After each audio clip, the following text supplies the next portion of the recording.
welcome, ladies and gentlemen, to another episode of Speak On It. I am your host, Big Mike. We are here talking all things sports and having a little extra fun tonight.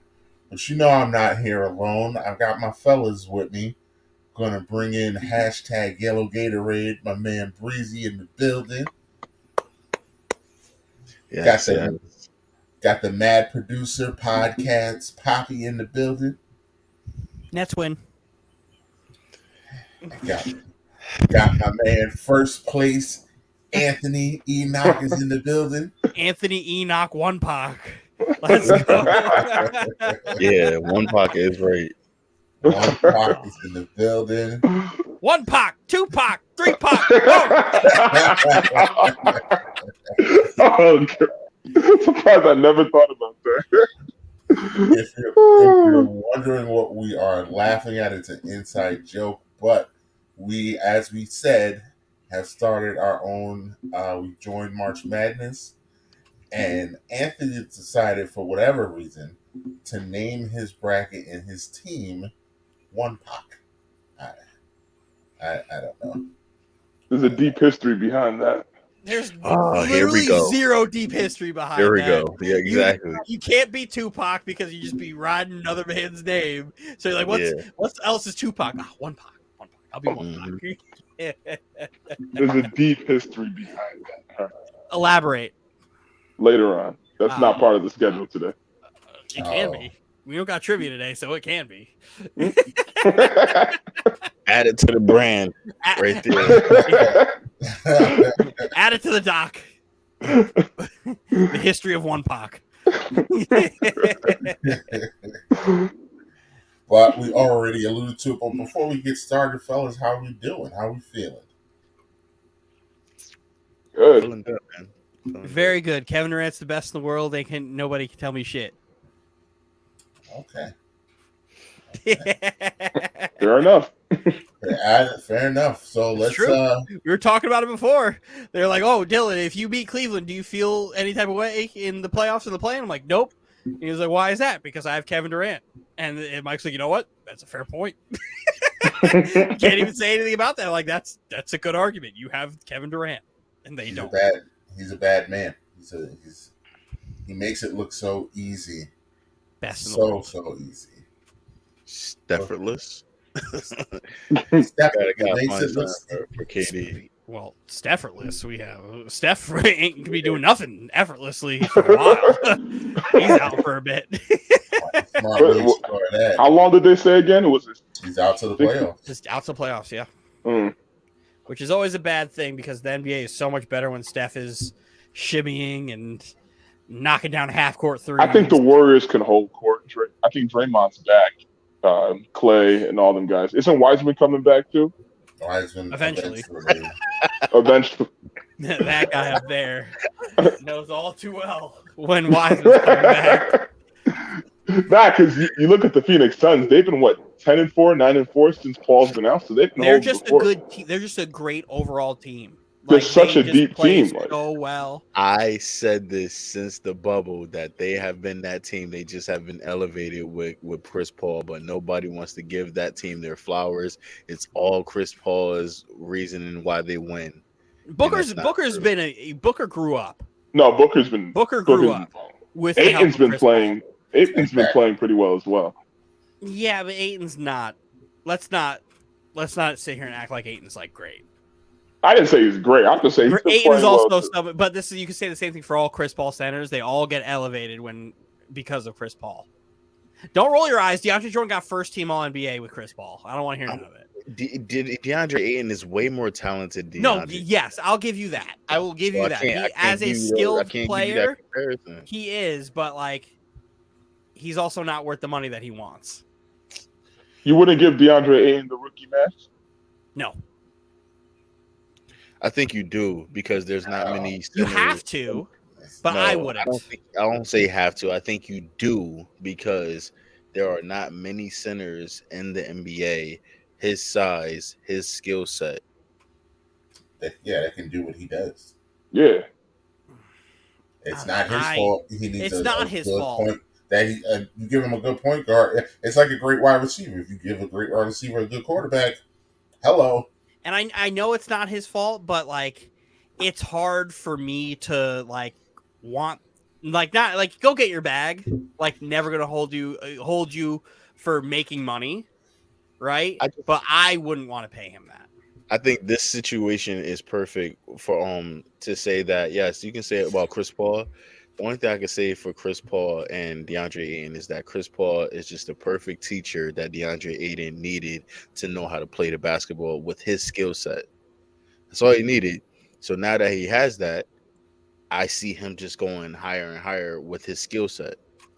Yes, but that's more so where I'm kind of leading to, where it's like once you give him that money, the expectations go up. Do they not? So now it's like you're getting great performance.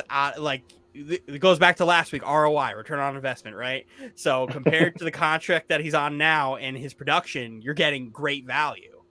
But what happens when you give him that rookie max and the production stays similar? Not saying it won't go up, but if it does stay similar, then you're like, well, why am I paying him X amount of money to do what he was doing? No, I see then what you you're saying. need him to significantly take that next step and be like, all right, well, you're averaging, I don't even know what DeAndre Ayton's averaging. I'm going to say like 16 and a half. I think it's like 18 like or something like that.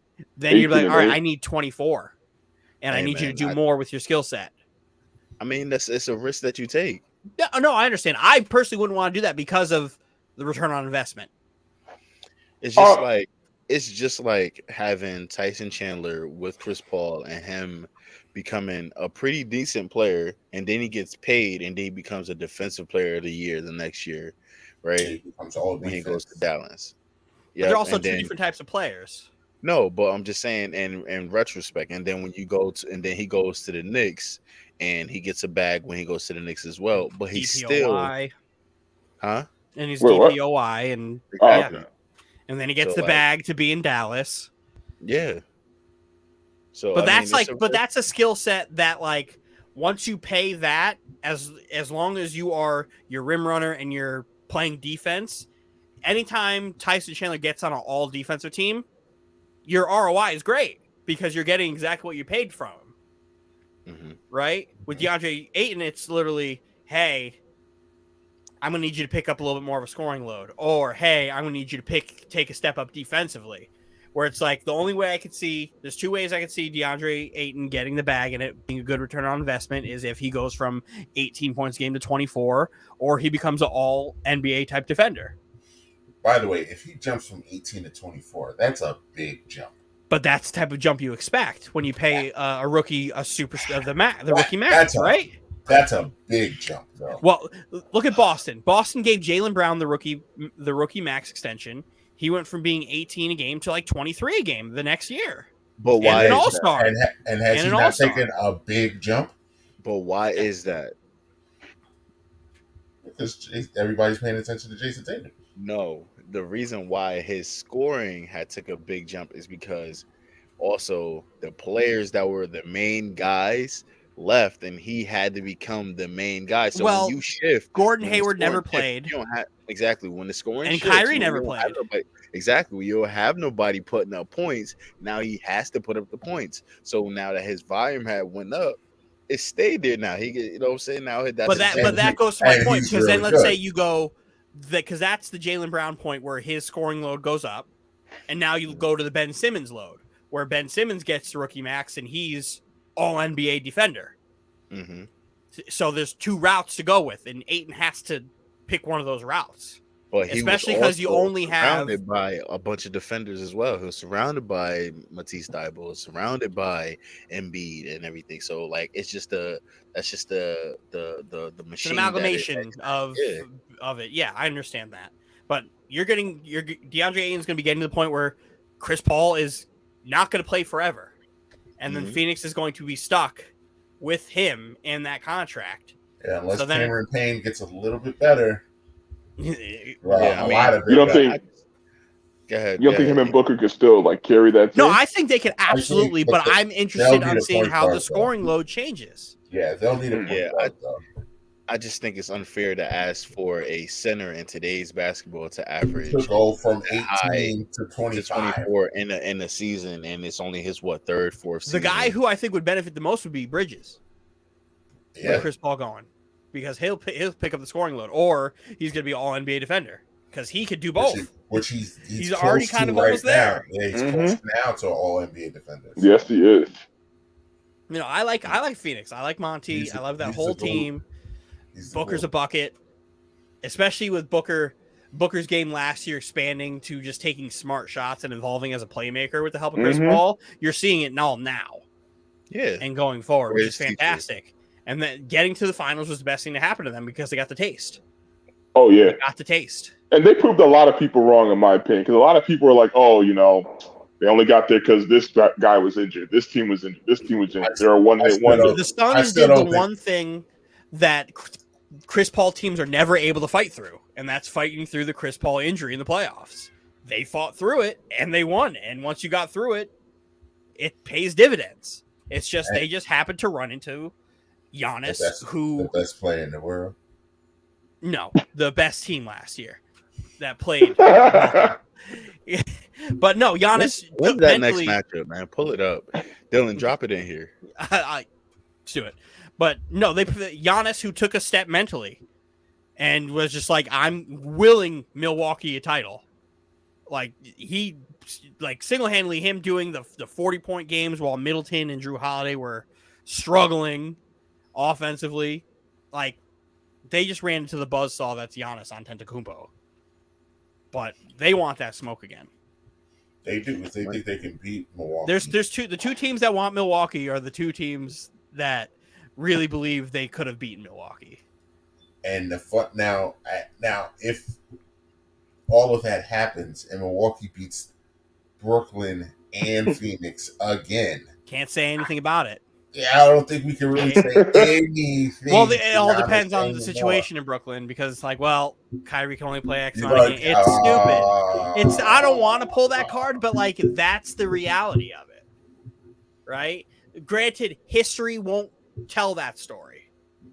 That's why I'm here to make sure that story gets told. So that's why. So, history will show that Milwaukee beat the Nets in 7, and then history will also show, hey, the Nets traded for James Harden that year, and they had Kyrie Irving, James Harden, and the Bucks beat James Harden, Kevin Durant, Kyrie Irving. History won't tell you that James Harden had one leg and Kyrie Irving didn't play.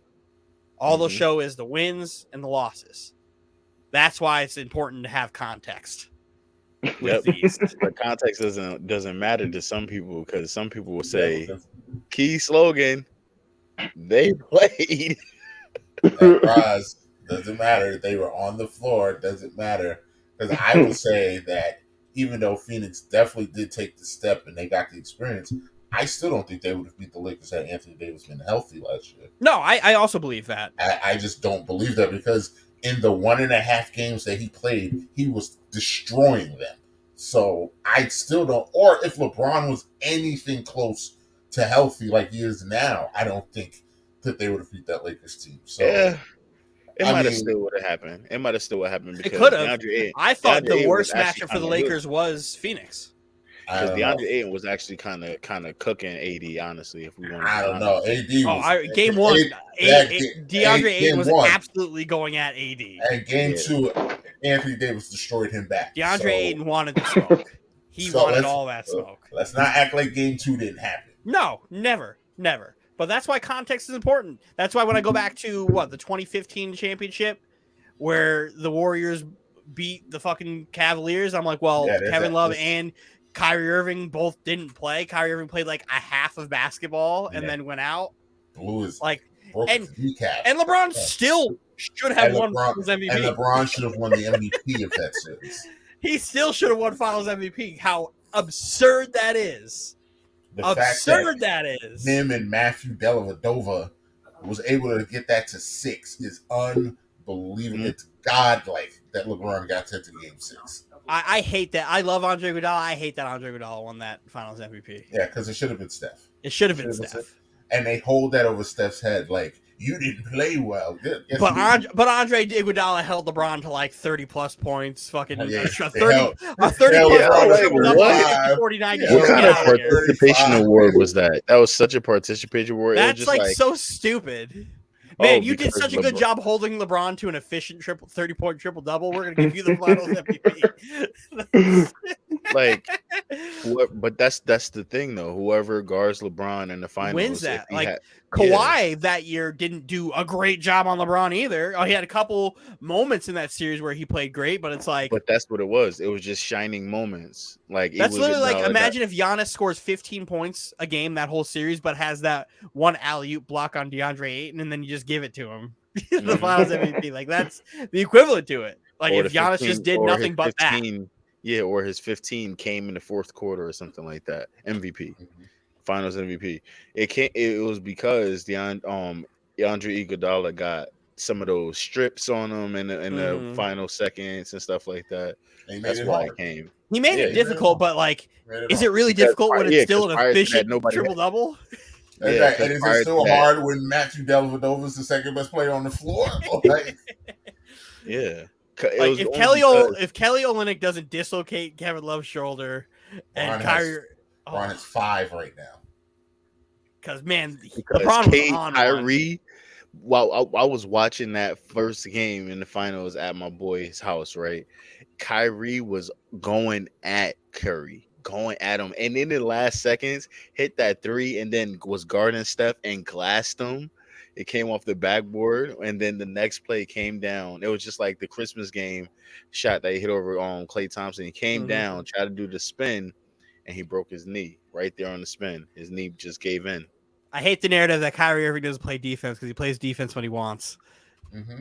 And when he does, he's pesky. I used to have to explain it a lot last year. I'm like, yo, don't say Kyrie Irving can't defend. He'll meet you at half court and just like slap the floor like it's fucking college game. Let's not forget what college he went to and who his coach was. He played like 4 games. Like matter. He can't even claim Duke. Doesn't matter. Coach K don't play that shit. This is why I can't stand him. I can't stand him. It's ingrained in his soul. When I think of Kyrie Irving like locking up at half court, I think of like Luke Herringody wearing like a t-shirt underneath his jersey at Notre Dame, just playing defense, just slap the floor like, come on.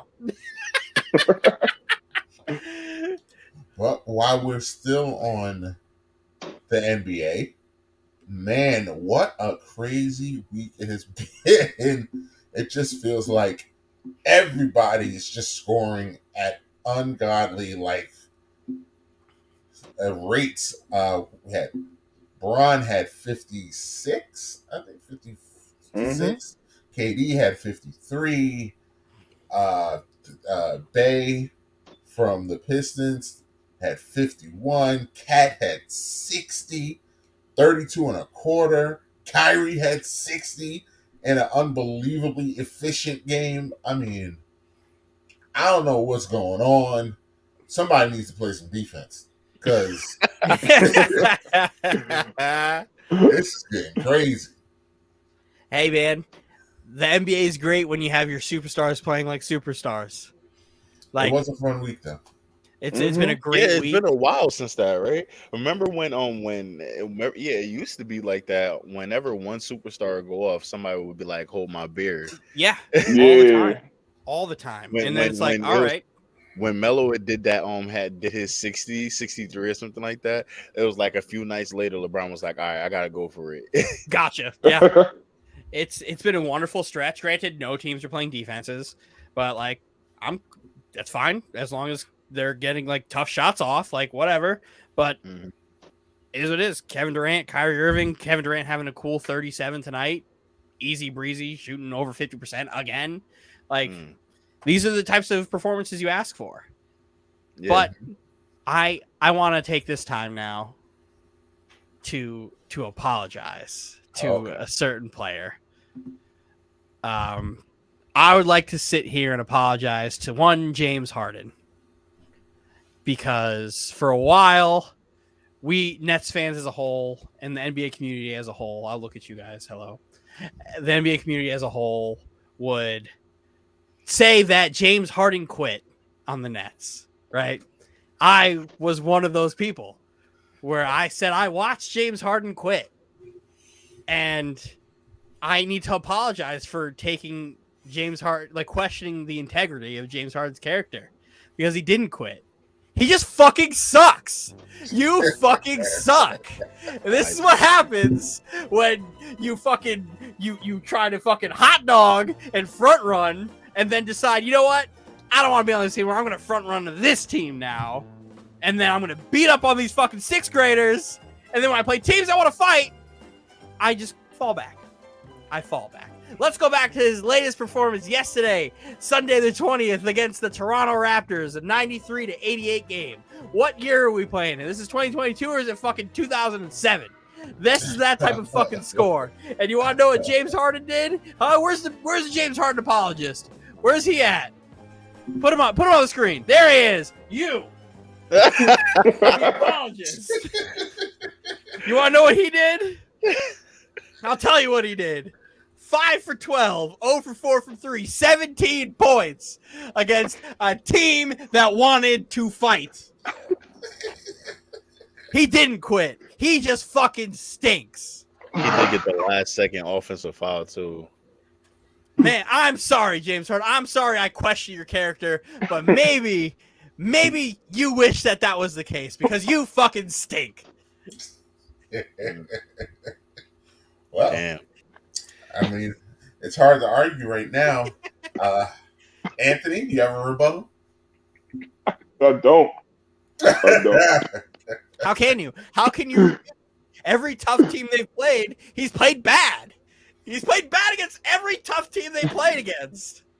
Every single one of them. Every team that's like, yo, we want to fight.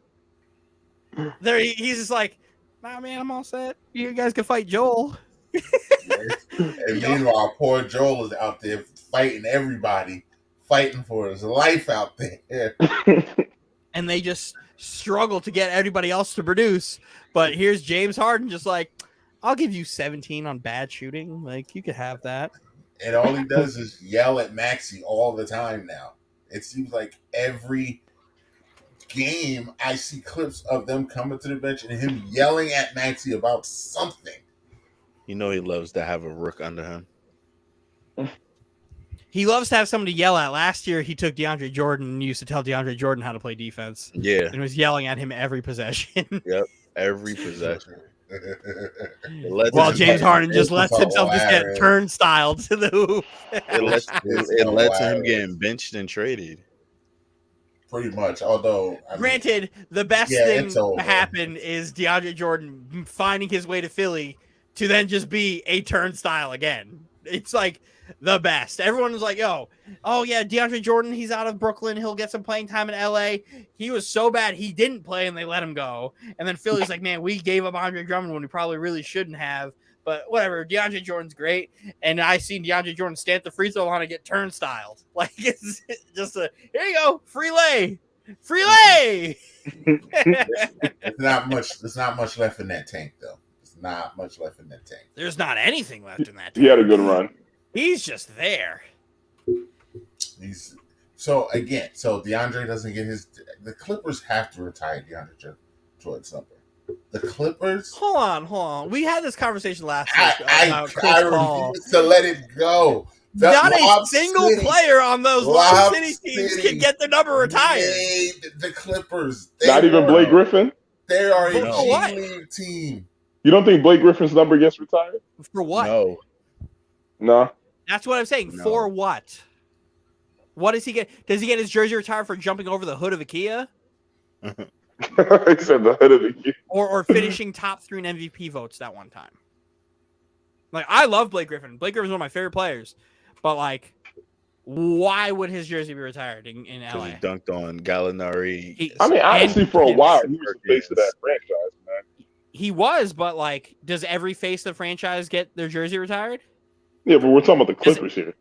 Exactly. Like, we're talking about the Clippers. Like, they got to put somebody up there.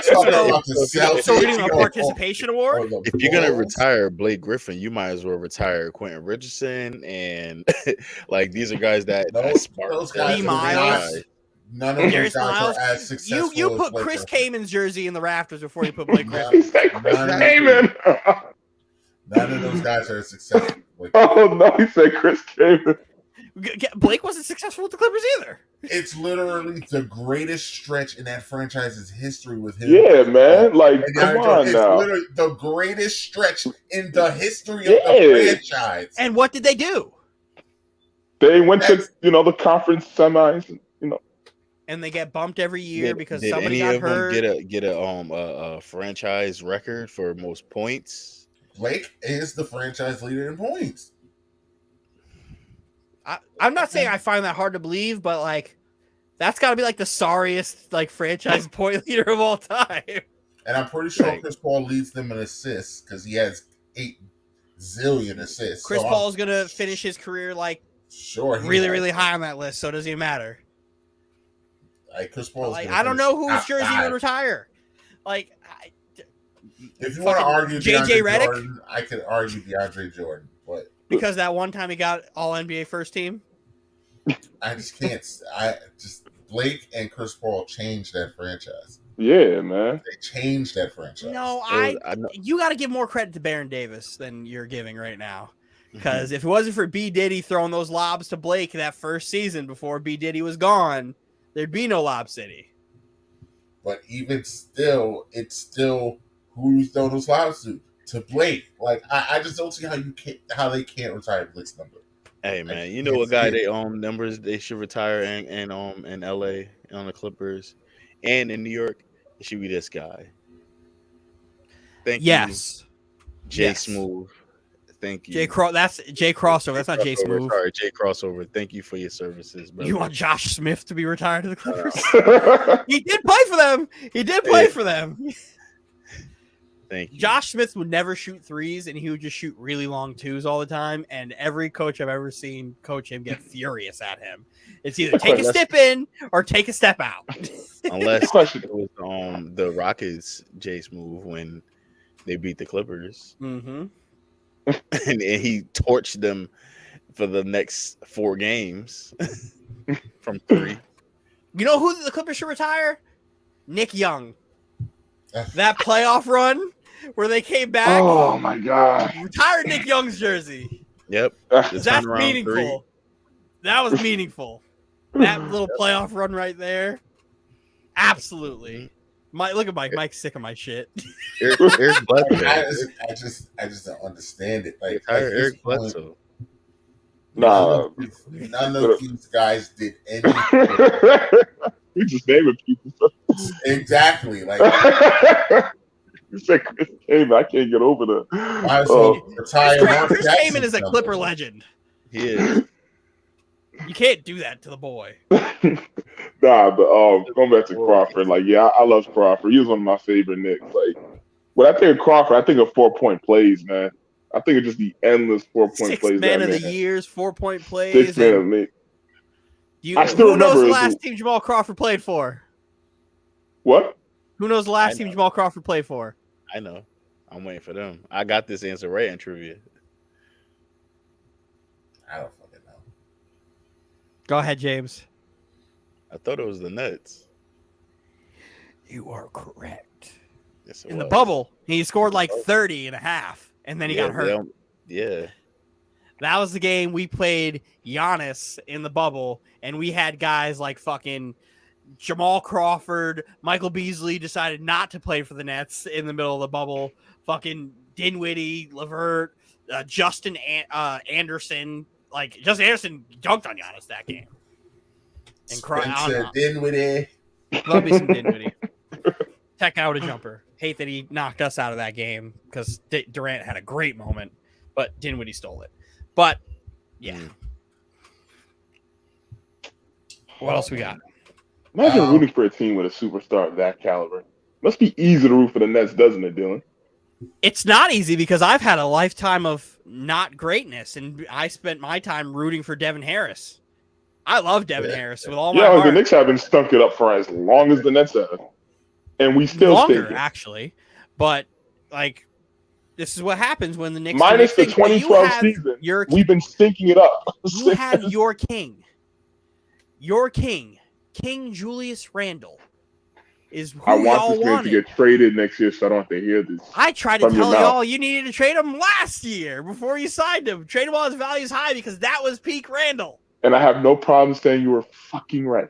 All right, I have no problem admitting you were right. When you pay guys money they don't deserve, that's what Mike likes to call bad teams doing bad team things. That's what happens. I mean, again, but like anybody who saw him last year, you're gonna say he was worth every bit of that money, you know? Not me. Well, yeah. From the outside looking in, it's easier to look in when you don't have rose-tinted glasses. When you're in love. Because my thing is, yeah, he was revealing himself somewhat in the playoffs. But, you know, you look at his whole body of work, it's like, okay, he still balled out for a majority. Yeah, he had a very good season. So we still reward him off his entire body of work. But, like, that's his peak. Anybody who thought his peak was anything more than that is fucking crazy. What was he? All NBA second team? NBA second team. Yeah, all NBA second team. That's a good peak. And that's peak. That's his peak. Good for him. He got paid off of one season. One of the top 15 players in the league. Top 10 players in the league, really. Top 10? He had a great season. But he definitely was never considered a top 10 player. I don't know Just about because top you 10. made the All I would NBA definitely second say top team. 15. Well, that's what I'm saying. Second team would. That's why I said 15 because it's always like. But like he's not. I'm saying last year. Last year he was one. You said not even last year top 15? I don't know. I saw him give a lot of dudes work last year, but not when it mattered. Well, it's just not the whole Atlanta Hawks defense. Just they did the thing you do to a guy like that, and you just crowd him and make him go right. And he could, what he showed was he may not have the mental. He kind of shrinks. He's a mental midget. He like in the breakouts. He's playing too much like a diva, man. He just has, and he loves complaining. Yeah, just boys, he loves complaining. Did y'all see? Y'all saw the clip of RJ just trying to like contain him, just trying to tell him to chill out, and this dude's just like causing a ruckus, man. Hey, wasn't he going off on Gobert too? Like he loves I don't even know. Thumbs down the fans. Yeah, because Gobert wasn't trying to start nothing with him. I love it. He's just too emotional, man. That's your king. Yeah, That's sometimes your he just has like a very, very short leash on his temper and attitude. Sometimes, like even the whole when we lost to the Suns in overtime, when him and I think it was Cam Johnson. Cam Johnson. All Cam Johnson did was like kind of like put his hand on his back, and he turned around and shoved him and pushed him. Guys, man. My God. Just a short leash, man. Just relax. And you can't do that playing for New York. It's your king. You can't do that playing for New York, man. He will get ripped apart, which he's already had. It's the king of New York. That's who represents Knicks fans. That guy. Well, it'll be RJ soon enough. Well, I mean, goddamn, Dylan, what do you expect? We're freaking desperate. We want someone to come in here and be the face of this franchise. Do you remember when? Do you remember when we signed Amari Stoudemire? Do you remember that time period? I do. I love. Do you remember? No. Do you remember his first words? He put the Knicks cap on. He's like, "Look, the Knicks are back. The Knicks are back." And that was awesome. Those are the first words he said. It was awesome. You guys were top 3 in the East before the fucking trade. Yeah, he was an MVP. Stoudemire was awesome. He was fantastic. I love Stoudemire. That was the first time in a long time the Knicks got a top guy. And then we traded half of New York for Melo. He came through, and then just the excitement level just went from here to just here. Like it just felt like we had a team. You guys are living. Have a team. You guys are living my life. If the Nets decided to keep D'Angelo Russell and LeVert and all those guys, as opposed to moving on from them to go forward, you guys are living my life. What it could have been. And then if we keep all those guys, you guys somehow end up with Kevin Durant, and then COVID doesn't happen, so you get Kyrie all the time. So it's just a butterfly effect. I mean, I don't want to insult that man, but I'm sure Kyrie would have found another reason to not play. I'm just saying. But you would take it in a heartbeat. I would. I love watching Kyrie play. Having him half the time, you would be like, phenomenal. Every time Kyrie can do no wrong to me. Do your thing, your body, your choice, whatever. I don't fucking care. Just when you're playing basketball, just be you. Just be the weirdo that you are, and just be that efficient fucking killer. Because I love it. Killer is the right word. Kyrie is. Listen, I would take a Kyrie right now who can only play 50% of games. I would take that Kyrie right now. I don't know. You wouldn't? Come on, Mike. You wouldn't? Mike wouldn't. Well, no, Mike would because then Mayor Adams would let him play. Because he's a Knicks fan, so. He's a weird dude, too, because he's a Knicks fan, but he's a Mets fan. So that already raises red flags. God. I mean, remember, basketball in New York was just one team, so you have all of New York rooting for the Knicks. That's the one thing all New Yorkers have in common in basketball is fucking New York is the Knicks. This is true. So it's like it's not really weird I just don't for like that he's a Mets fan. I just don't like Mets fans. Yeah, I get the that. older guy though. The older guy is like the Mets. Still hanging on to the 69 men. The miracle. The miracle guys. Piazza and the guys, Daryl Strawberry and the Fun Boys. Yeah, Fun I Boys. Can't wait for opening week, man. I can't wait.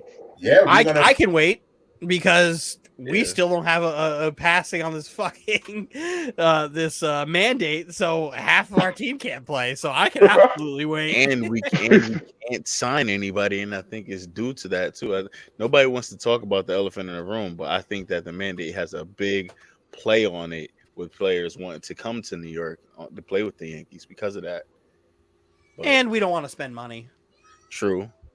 We could have got. Heimer doesn't want to pay any money. Are you guys both Mets fans or Yankees fans? No, we're all Yankees fans. Oh, okay. Except for you. Yeah. Fucking weirdo. Let's stay on the. I ain't seen the Reds sign anybody. No. Huh? Crickets over there in Cincinnati. We staying quiet right now. He hasn't seen the Reds sign anybody because he doesn't pay attention. He just calls them his team. I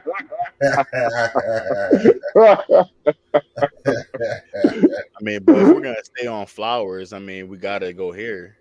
Pop, the GOAT. Pop, yeah, the GOAT. Yeah. Listen, Lenny Wilkins. Oh wow, that's surprising. I didn't know Lenny Wilkins. What? Lenny Wilkins is that guy. Lenny is that guy. Don Nelson. That's not surprising. Jerry Sloan.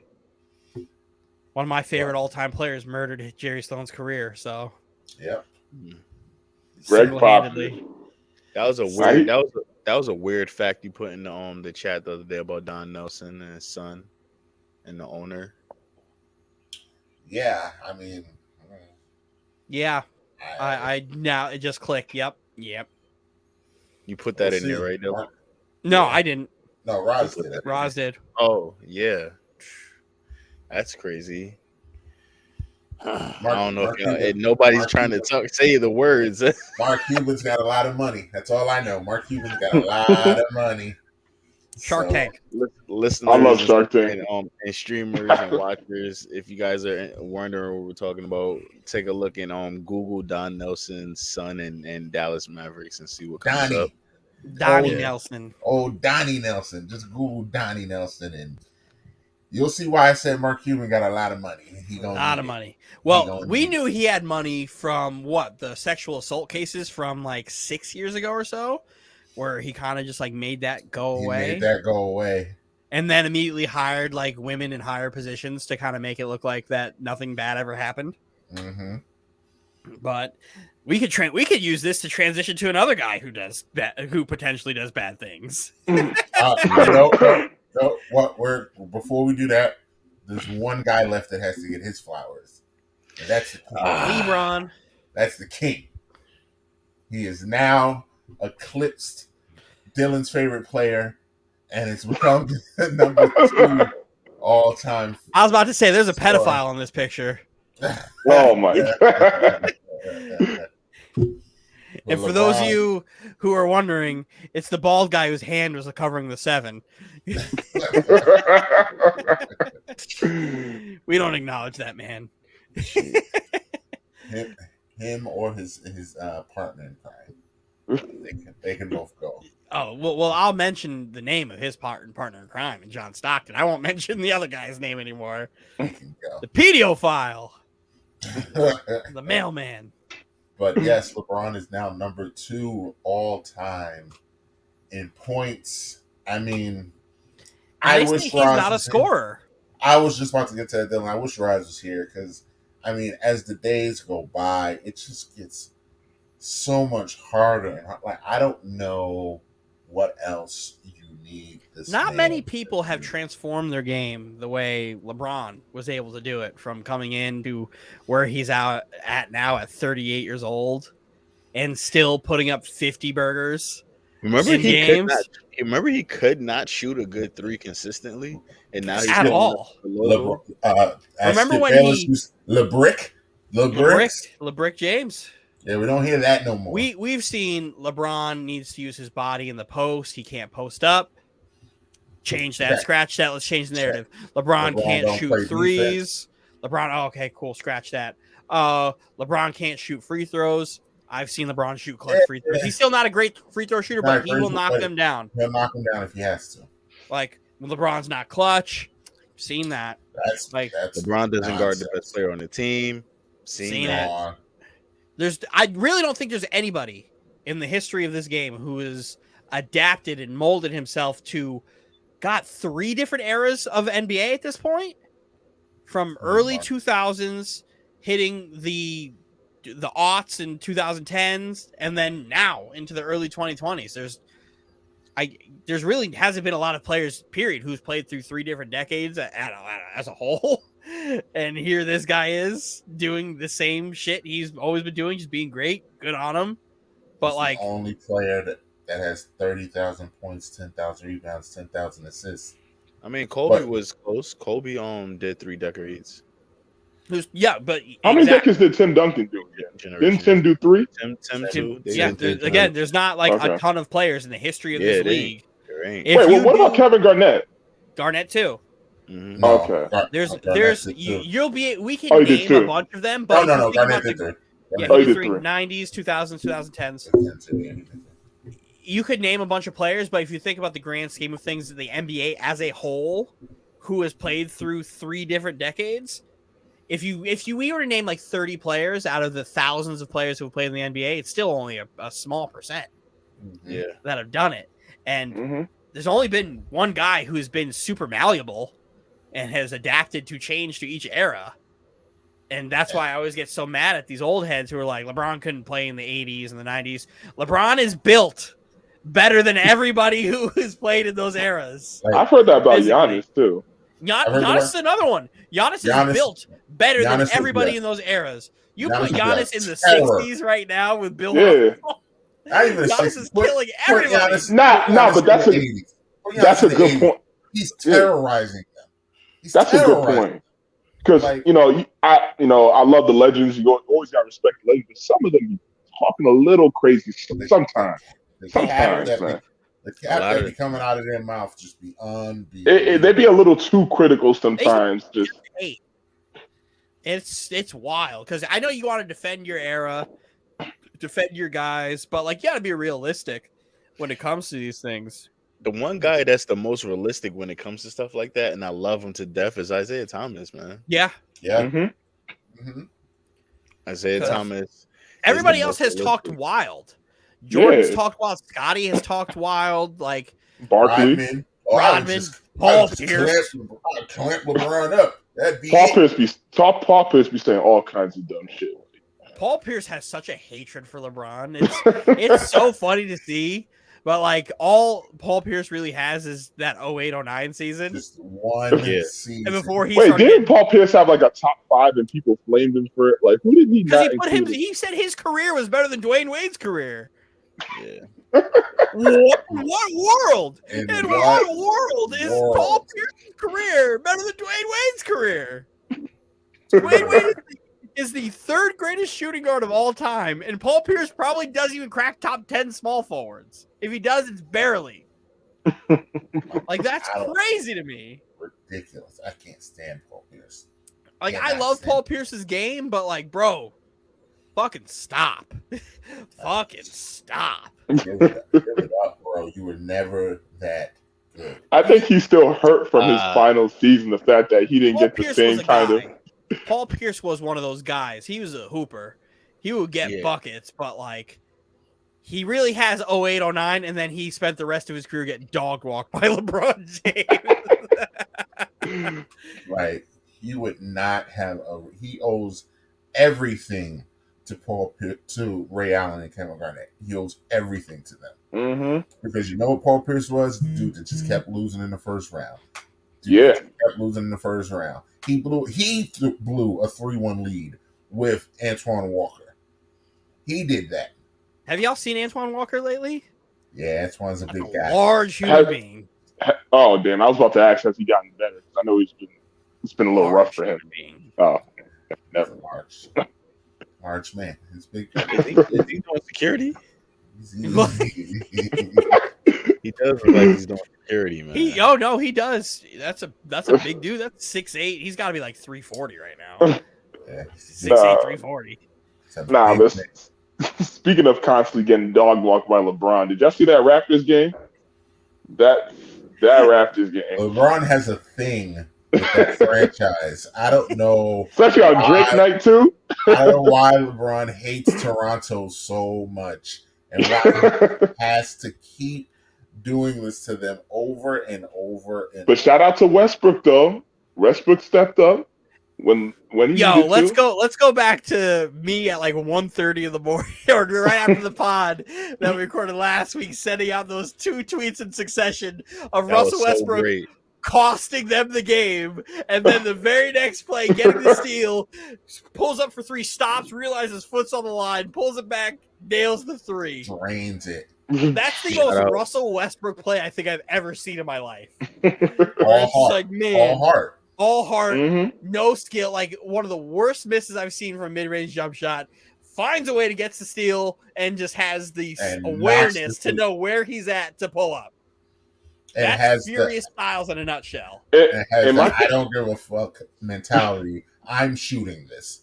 Even though I know I have zero business shooting this, I'm taking the shot. I don't care. Swish. Good on you. What is that 80s timeline right now? I don't know. I have no idea. Does it matter? Does it matter? Man, I really wish we had a Laker fan here to help explain the timeline. Him and Kendrick Nunn are looking to be returning soon. Kendrick Nunn is trying to come back too. I forgot. Kendrick Nunn loves coming back to sit on the bench. Not because the Lakers, they're still number 10. They're still right in that area. There. And boy, does my money hope they make the playoffs. It's not even just make the playoffs. I hope AD stays healthy too. If they make the playoffs, I hope he comes back. The Lakers plus 275 to make the playoffs. Easy money. Go get him, Bron. I mean, listen, Bron's because if they get to that 9-10 play-in, essentially we're going to get Game 7 Bron. That's what we're going to get because it's essentially going to be a Game 7. It's a one and done. Yeah, Lakers are going version of LeBron that you can get this year. They're going into the playoffs. If they just stay in that play-in tournament space, they're going to the playoffs. LeBron's going to turn it up. He's going to destroy the Pelicans. I already know that. He's going to destroy them. I don't know, man. Now, the last couple times we've seen them play the Pelicans are just have been giving them trouble. Dog walking that. Yeah, but that's a regular season game. Yeah, I don't Game 7 LeBron. We're talking now it's Game 7 LeBron, but you have to make sure everybody else is also performing Game 7. Yeah. I think the problem is going to be when they play the Clippers. That's where I think the problem is going to be. Because for some reason, they just can't stop Reggie Jackson. I don't know what the problem is. Reggie Jackson, Reggie Jackson has actual fucking real life heat with fucking Russell Westbrook. So he's going to be going at him. Oh, yeah. Because Reggie Jackson forever thought he was better than Westbrook. And then KD and Westbrook were like, get this fucking butt ugly Martian looking ass out of here, send him to Detroit, and let him do whatever they want. Let him pay him. Then Stan Van Gundy paid him, and he was awful in Detroit. And then he's out here cooking. He's like, oh, Russ, you're an LA guy? No, I'm an LA guy. You're out of here. Confidence. Your fans boo you. But we got to show some respect to the Clippers. That's a team that deserves their flowers this year for what they've been able to do. Coached team. Extremely well coached. Very well coached team. Can you believe the Lakers said that, Ty Lue, you could coach our team, but we have to pick your whole fucking coaching staff? I don't know who's advising Jenny Buss, but the fact that Kurt Rambis has a job in the organization and Tyronn Lue does not makes no fucking sense. Man, let's not get the head coach that knows exactly how to coach a fucking LeBron James-led basketball team. We know who. And just to do all of this, to get Jason Kidd on the staff to just turn around and let Jason Kidd walk out the door. Like, we remember when Jason Kidd got hired as an assistant coach, he was like, oh, the fix is in for Vogel. It's just a matter. The first 3-game losing streak, Jason Kidd's going to be the head coach of the Lakers. And they let this dude walk out the door. And now Dallas plays defense. And who would have thought? And what do the Lakers struggle in? Defense. Jason Kidd might be the biggest reason the Lakers suck this year. I was listening to Gilbert on Gilbert's podcast talk about the makeup of that coaching staff, because every one of those assistant coaches, from Fizdale to Lucas Jr. and all those guys, are all offensive-minded assistant coaches, and Vogel is a defensive-minded coach. So you will never really get the support of one or the other, because one side is going to be pushing defense, the other side is going to be pushing offense, and they're all going to constantly refuse to coexist. And quiet as it's kept, the Lakers' offense has gotten better. The Lakers look good on offense. The problem is they can't stop nothing. Nothing. And they're old. So when you can't stop nothing, you can't stop nothing, and you're just they make a lot of turnovers. That is a recipe for that. They build these holes that they can never get out of, that their offense can't save them from. That's the problem. They don't have the firepower to save them. That's literally when they get hot, though. When they get hot, when Melo's hitting, when Braun's hitting. Well, you got to rely on your guys who are almost 40 to do it. Yeah, like the fact that Melo is like an X factor. Like, Melo's not supposed to be doing all of this. Like, this is supposed to be the cherry on top that Melo, because Melo's had a very good year. Like, I don't think anyone's going to complain about Melo. He's had a low key, really Melo's good been year. everything that the Lakers could have wanted, and more. And more. So, there were games that he took over. So, but like I said, I mean, my fantasy team.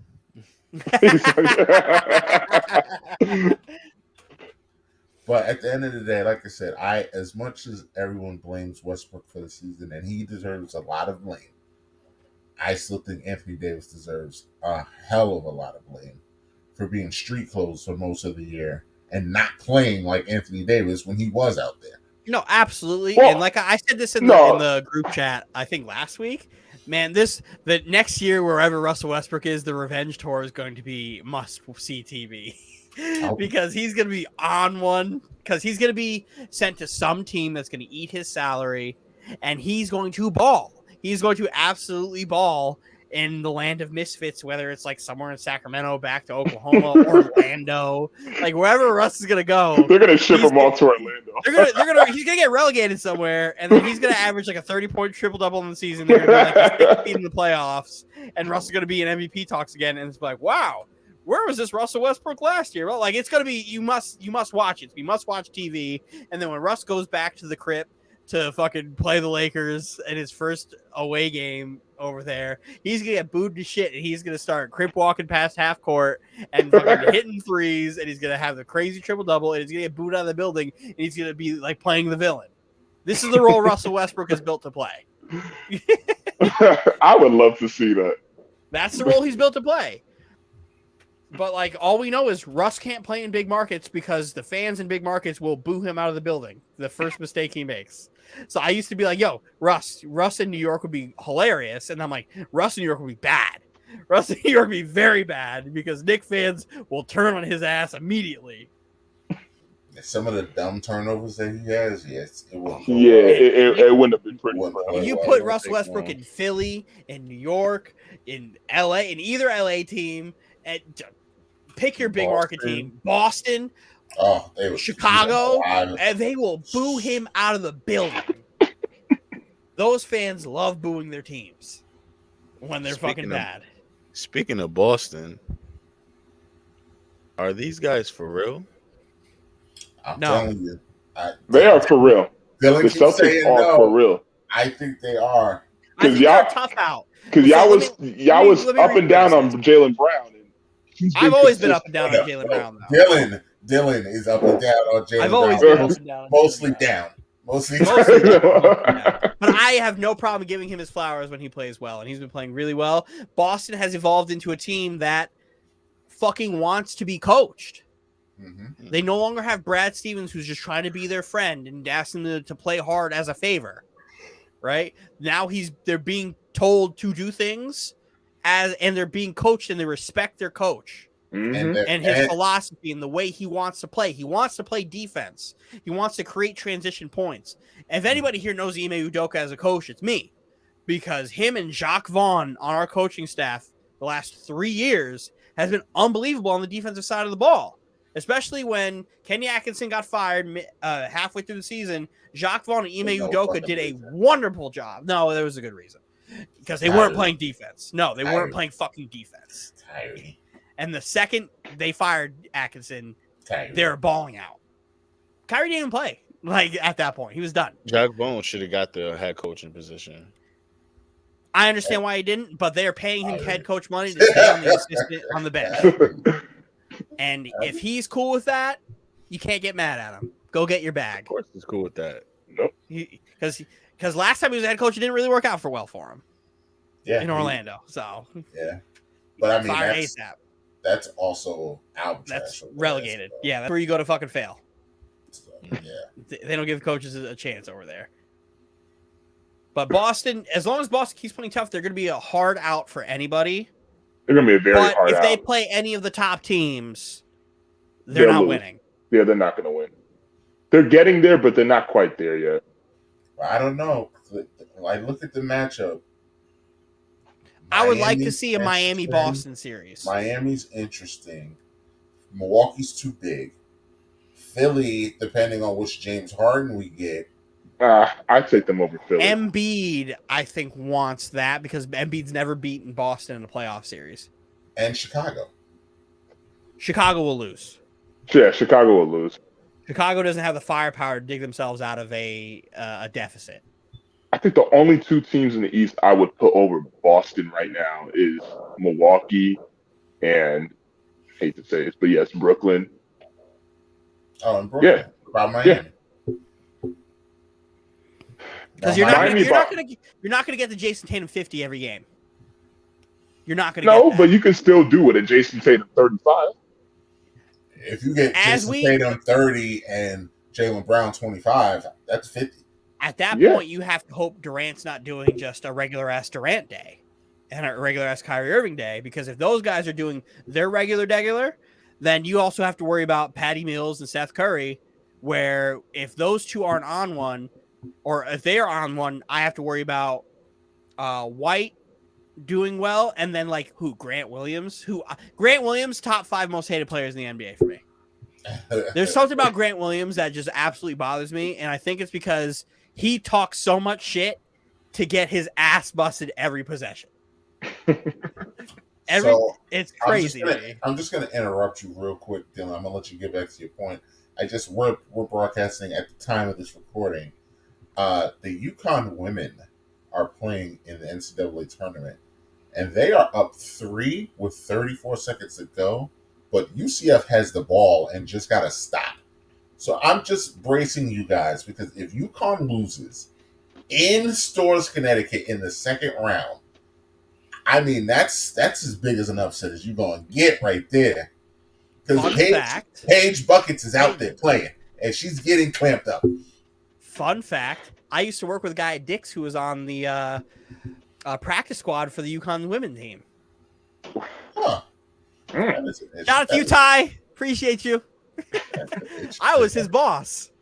Wow. So last year he got to go to the tournament, and he had to abide by all the social media rules and all like the athlete guidelines and all that stuff too, even though he was on the practice squad.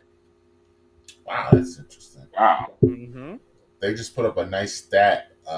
UConn women are looking for their 28th straight Sweet 16 appearance. God, like, oh my when's Gino going into the Hall of Fame as an active coach? Like, when is that happening? Because he deserves it needs to be to happen now.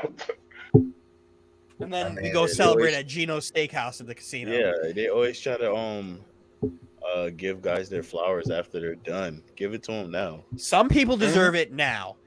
And I really hope for a 30 for 30 or a documentary one day on Gino Auriemma and Pat Summitt because of how much they fuck. Oh yeah, Pat Summitt. everyone Pat Summitt. hates Gino, though. Everyone hates Those two had a special hatred for each other, They and did. I'd love to see a documentary on that. So, He did. ESPN, do it. But it's hard now because Pat's gone, so it's hard. Yeah, But you'll but be they able can to have get people that. the amount of people that you'd be able to get. Yeah, The Candace Parkers, the Yeah. Jackie McMullins, the everybody you could think of would go who has ever played college basketball for either program. The Diana Taurasi's, the fucking Mhm. Maya Moore, anybody. they'll have to do 3 parts on that 30 for 30. You could do a whole Last Dance. Yeah, on that. you know, Just like I would like one. I think they already did one on Calhoun and Calipari, Wow. or something You close. saw that play, Mike? I did. Wow. Yeah. A lane violation. So it was a 1-and-1, and UCF, they called Missed. a lane violation. She girl first made missed the the free first throw. one. Yeah. They called a lane violation. Oh, she hesitated. Oh, she double hitched. Yep. Double hitch. Damn. That's probably going to cost them now. I mean, they needed a miracle anyway, but What is that? What is that when players have that like hitch to them? What is that? I mean, sometimes you get nervous. I don't know. You just, I can't explain it because I'm sure that young lady wouldn't be able to explain to you what just happened. Like it's just a mental glitch. That's what Markel Fultz had, right? Her body glitched. She just, okay. But see, I don't think it is with Fultz because that's how he shot all the time. Like he always shot like that. Nah, not prior to his Well, shoulder surgery. before, yeah. But he had a glitch. Maybe he did something physical. I don't know. It's weird. But It's very weird. you want to talk about the Western Conference, Anthony? Or now you see anybody beating Phoenix? Because I really not. I was thinking about that too earlier. Denver. You said Denver? Yeah, James No. thinks Denver. Denver's too injured right now. If Denver gets Jamal Murray back and No, did you? They already said he's still far from returning. who, Porter? Without it, they haven't. Porter had and him. Jamal Murray. They said they're still not likely to even come back. I mean, with or without them, I think that I can see them beating them because I mean, what did they haven't had them in 2 seasons? Well, no, 1 season. 1 season. But they've played this whole season without him, and they've been still very good. Like nothing happened. Yeah, but I always tell people all the time, it's like you can't always just solely go off a regular season like that. Because again, there's a difference between having to face a team 7 times within the time span and then having to beat them 4 out of those 7 times. You put the Nuggets in that situation, especially given Phoenix is going to have home court throughout the entire postseason. They're not beating Phoenix. Like, honestly, my prediction is 6 games. Phoenix takes care of them. Phoenix, their depth is crazy. Their depth is crazy. And you got Booker playing like the MVP that he is. You know, he's playing on the MVP level. You got Ayton, who's been stepping up. You know, you got, Crowder. You got all those guys who've just been stepping up. I mean, they, again, like I said earlier, they haven't lost a beat since Paul's been out. And you look at Paul's timetable, he's slated to come back round 1 of the playoffs. Mm-hmm. That's Chris Paul getting a rest. That's like the best thing that can happen to the Suns right now, if you really think about it. Let him rest his old ass body. He comes back and he's like, you couldn't ask for it, man. I mean, And they said, and even then, because does it really help him? Because his injuries are never due to fatigue. I think his injuries are always muscle, deep tissue muscle injury that James loves. The Yankees conditioning. But like, I wouldn't say conditioning. I don't think he's not in shape. No, he's definitely in shape. And they said he's still keeping up too, because his injury was to his fingers. So, he said he's still doing his conditioning and whatnot while he's been out, So, you look at last year. Last year was like one of the first few times I can say like Chris Paul didn't get seriously injured to the point where it messed the team up, he still hurt his shoulder. His shoulder and his neck in first round, and he was out for a couple games, and then yeah, but it didn't hurt them. Like they still managed to like keep the ship float, And again, my thing is just like at the end of the day, it's like the Suns. You're seeing it right now. The Suns have the capability to keep going even when he's out. We'll see. Golden State's still there, and Memphis I don't know what to make of Memphis. I just it's a tough one. I like what they're doing, but if they run into Golden State, if they run into Phoenix, that's where I just see the end for them, honestly. Like what you're going to see with Memphis is going to be kind of like what you saw with KD, Harden, and Westbrook's Thunder, where they go in and every year they progress in the playoffs until eventually they run into a matchup that's their favor and they could possibly make the finals. But they're for the next 4 years, they're going to just be there. But they're good enough to continuously compete, but they're a little too young. And they're going to run into a team that has the wily veterans that have just been doing it, just like the Thunder did, where they would go through, they'd have their physical matchup with Memphis every fucking year. Then they'd end up facing the Spurs. And they'd end up facing that wily veteran team, and then you'll get the Dallas team that they end up going against a few times in their runs, where Dallas knocks them out one year, then the next year they knock them out. So like you're gonna find those, and you'll probably be in the next 3 years, see, as long as that team stays together or they improve upon it, being in like the Western Conference Finals. And I could see the Lakers being that wily team they end up fucking facing at some point, where it's like, man, they have more talent and they're just younger, but they're just facing the more experienced team. Or they're going to hit that team that's going to really grind them out, like maybe like Denver, where it could be a slow match and both teams one team's going to try to run, but they're going to just constantly be changing paces of the game, and it's just going to be a grind. And then they're going to end up facing a team like the Warriors or something, or Phoenix. That's going to be the team that once they beat them, they get over the hump. So there's a clear path for them. It's just a matter of where the final seeding goes and what's in their favor. Because they got their guy in Ja. That's their guy. They just have to their guy. Yeah. Build around him and do it well, or else they're going to fuck it up. The UConn women won, by the way. Good. And the UCF women did not stay for the handshake line and just walked off the court, which I also kind of like. But what did we? Oh yeah. Are we going to talk about the bag Deshaun Watson got? Yeah, let's do it before we head into our fun shit. I think Dylan, you wanted to start this. Yeah, let's start this with Deshaun Watson got a bag. Good for him. He's playing on the most talented team he's ever played on. But the NFL is going to be in a big moral conundrum when they just suspended Calvin Ridley a year for gambling on the Falcons, and Deshaun Watson, who's been dropped of all criminal charges of any sexual assault, all 22 of them, when they eventually give him 4 games for having 22 sexual assault claims against him, and he And the NFL is going to be like, wow, I guess potential sexual assault is a lot less bad than gambling on a bad football team. Like, and domestic violence. Domestic violence only gets you 4 games too, apparently.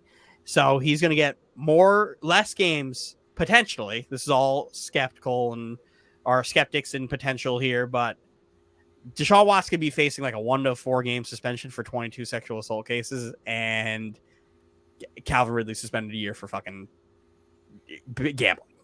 Like, that's stupid. That is so stupid. I don't understand it. Like, whatever way you stand on the Deshaun Watson cases, I don't think I'm on record here thinking it's like, it's all a little fishy, but I will never ever discredit somebody coming forward for something like that, because sexual assault is also one of those things that's almost impossible to actually prove unless you have like physical proof. It's always like a he said, she said, but like, you got like, there's no way that, because our buddy Hunter made a good point about this. He was like, there's no way 22 people all are saying this one thing. Yeah. Like, there's some truth in there. There's some truth, whether it's all the truth, whole truth, like, we don't know. And we'll see in the depositions. But if Deshaun Watson only gets a handful of games for it, Goodell's got to have to go. Like, there's no way Calvin Ridley gets longer than Watson. Like, that's so stupid.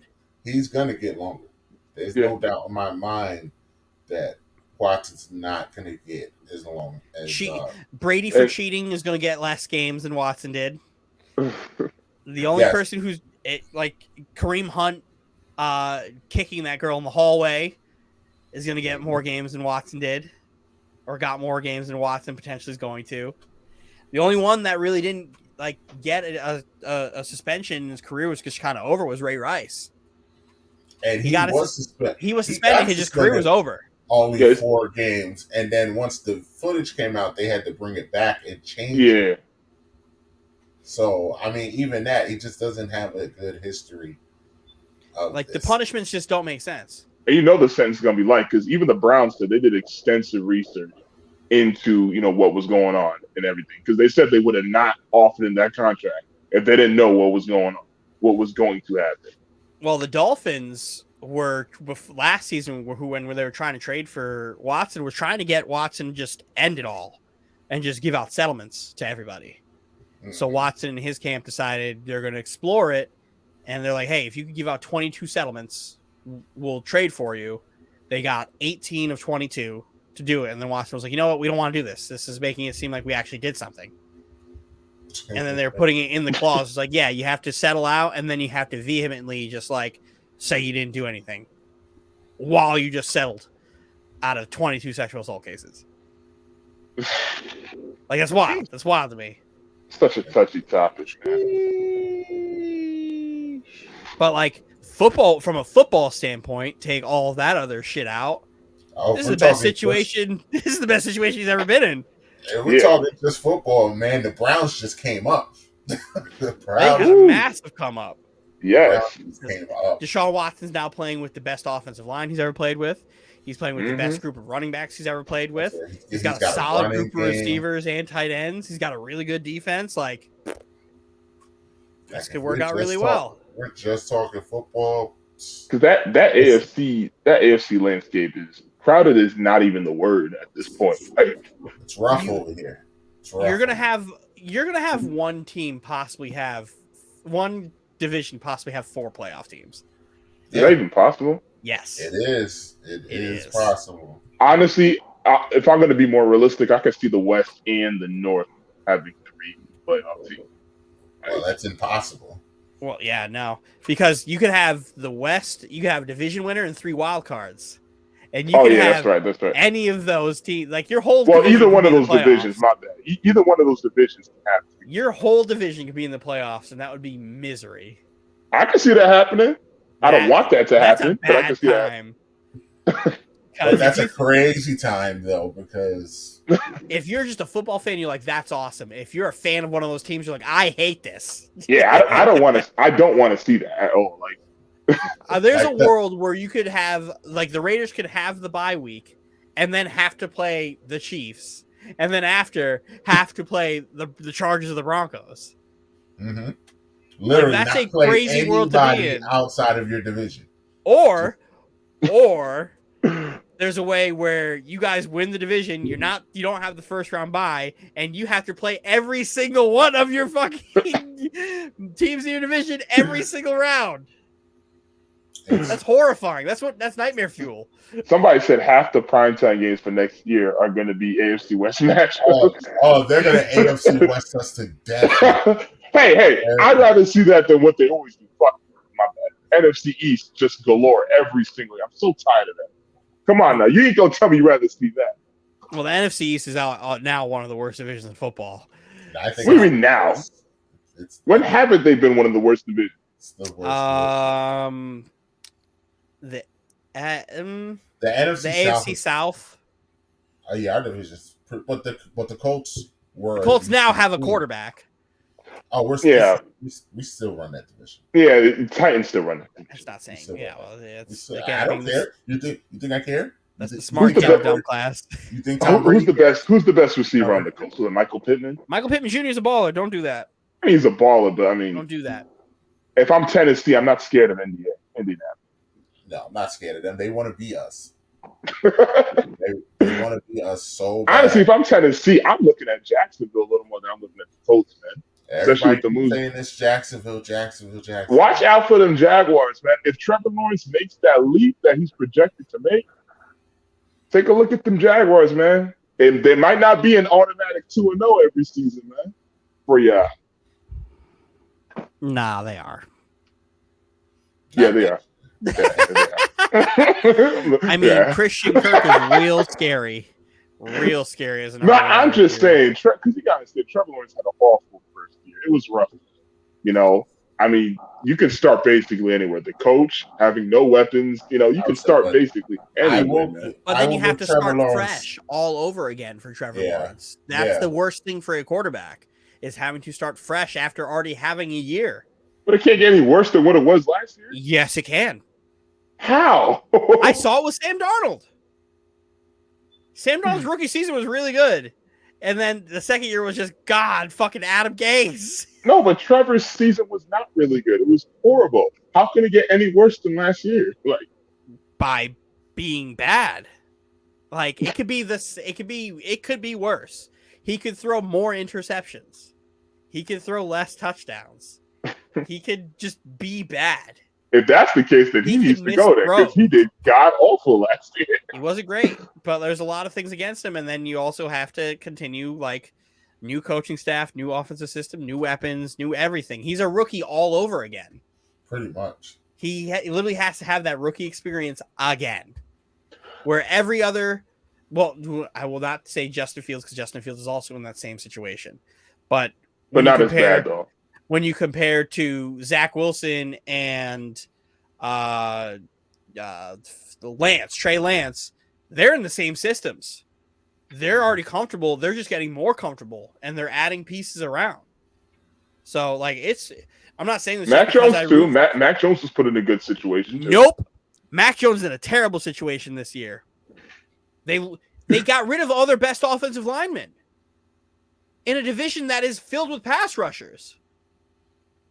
Yeah, I mean, I don't like to speak too soon, because again, it's one thing to say that, and then the draft hasn't happened yet. Because again, free agency is only the first half. You don't know what it seems. One of the best right guards in football to Tampa for a 5th round pick in a division that has Von Miller in it. And the Bills defense, and the Jets defense, and the Dolphins defense. Granted, the Jets defense isn't great, but we have pass rushers. And we're only getting better. Then we're probably going to draft one. And have a defensive coach. Yes! The Patriots went from taking 4 steps forward last year to taking 2 or 3 steps back. And I'm waiting to see what they do in the draft to make that kind of assessment. though, man. I'm not just going to be like, okay, they let this guy go. Oh my, nah. I think it's just too early. And you have Mac Jones having to learn a new offense. We don't even know who their offensive coordinator is. No, that obviously that is going to be a drawback for him. You know, I do agree on that sentiment, but I think the Patriots will be fine. You know, Bill Belichick, he's a mastermind. They lost their best defensive player in J.C. Jackson. So there's a lot against the Patriots right now. But then again, it's like, when are the Patriots known to pay people? Come on now. Like last year. Yeah, that was like one of the very few Bill years. blew his load.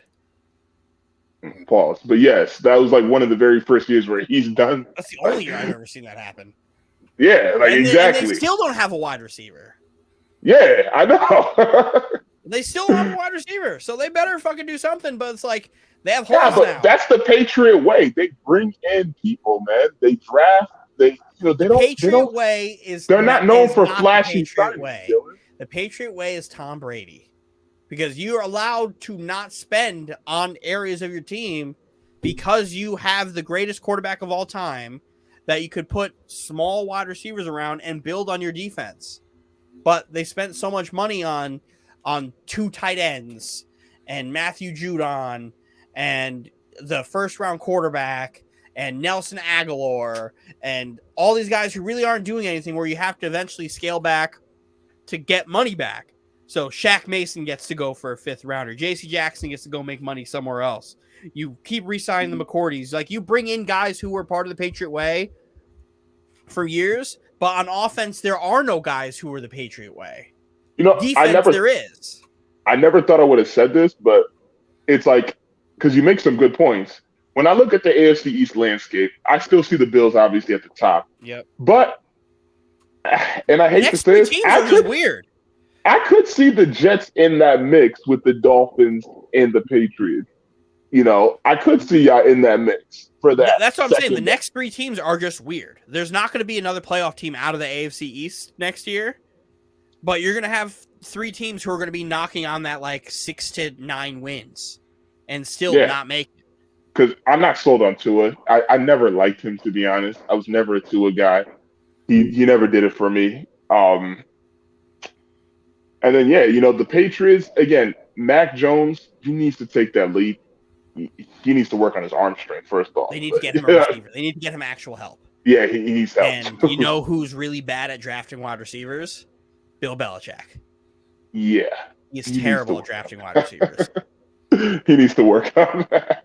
He's god awful. They're not good. No, but again, Dilly, I mean, y'all got questions too. Zach Wilson didn't play. He didn't play like a star last year. The first 6 games he didn't. The last 6 games he played were really, really good. And we ended the season on a high note with his performances.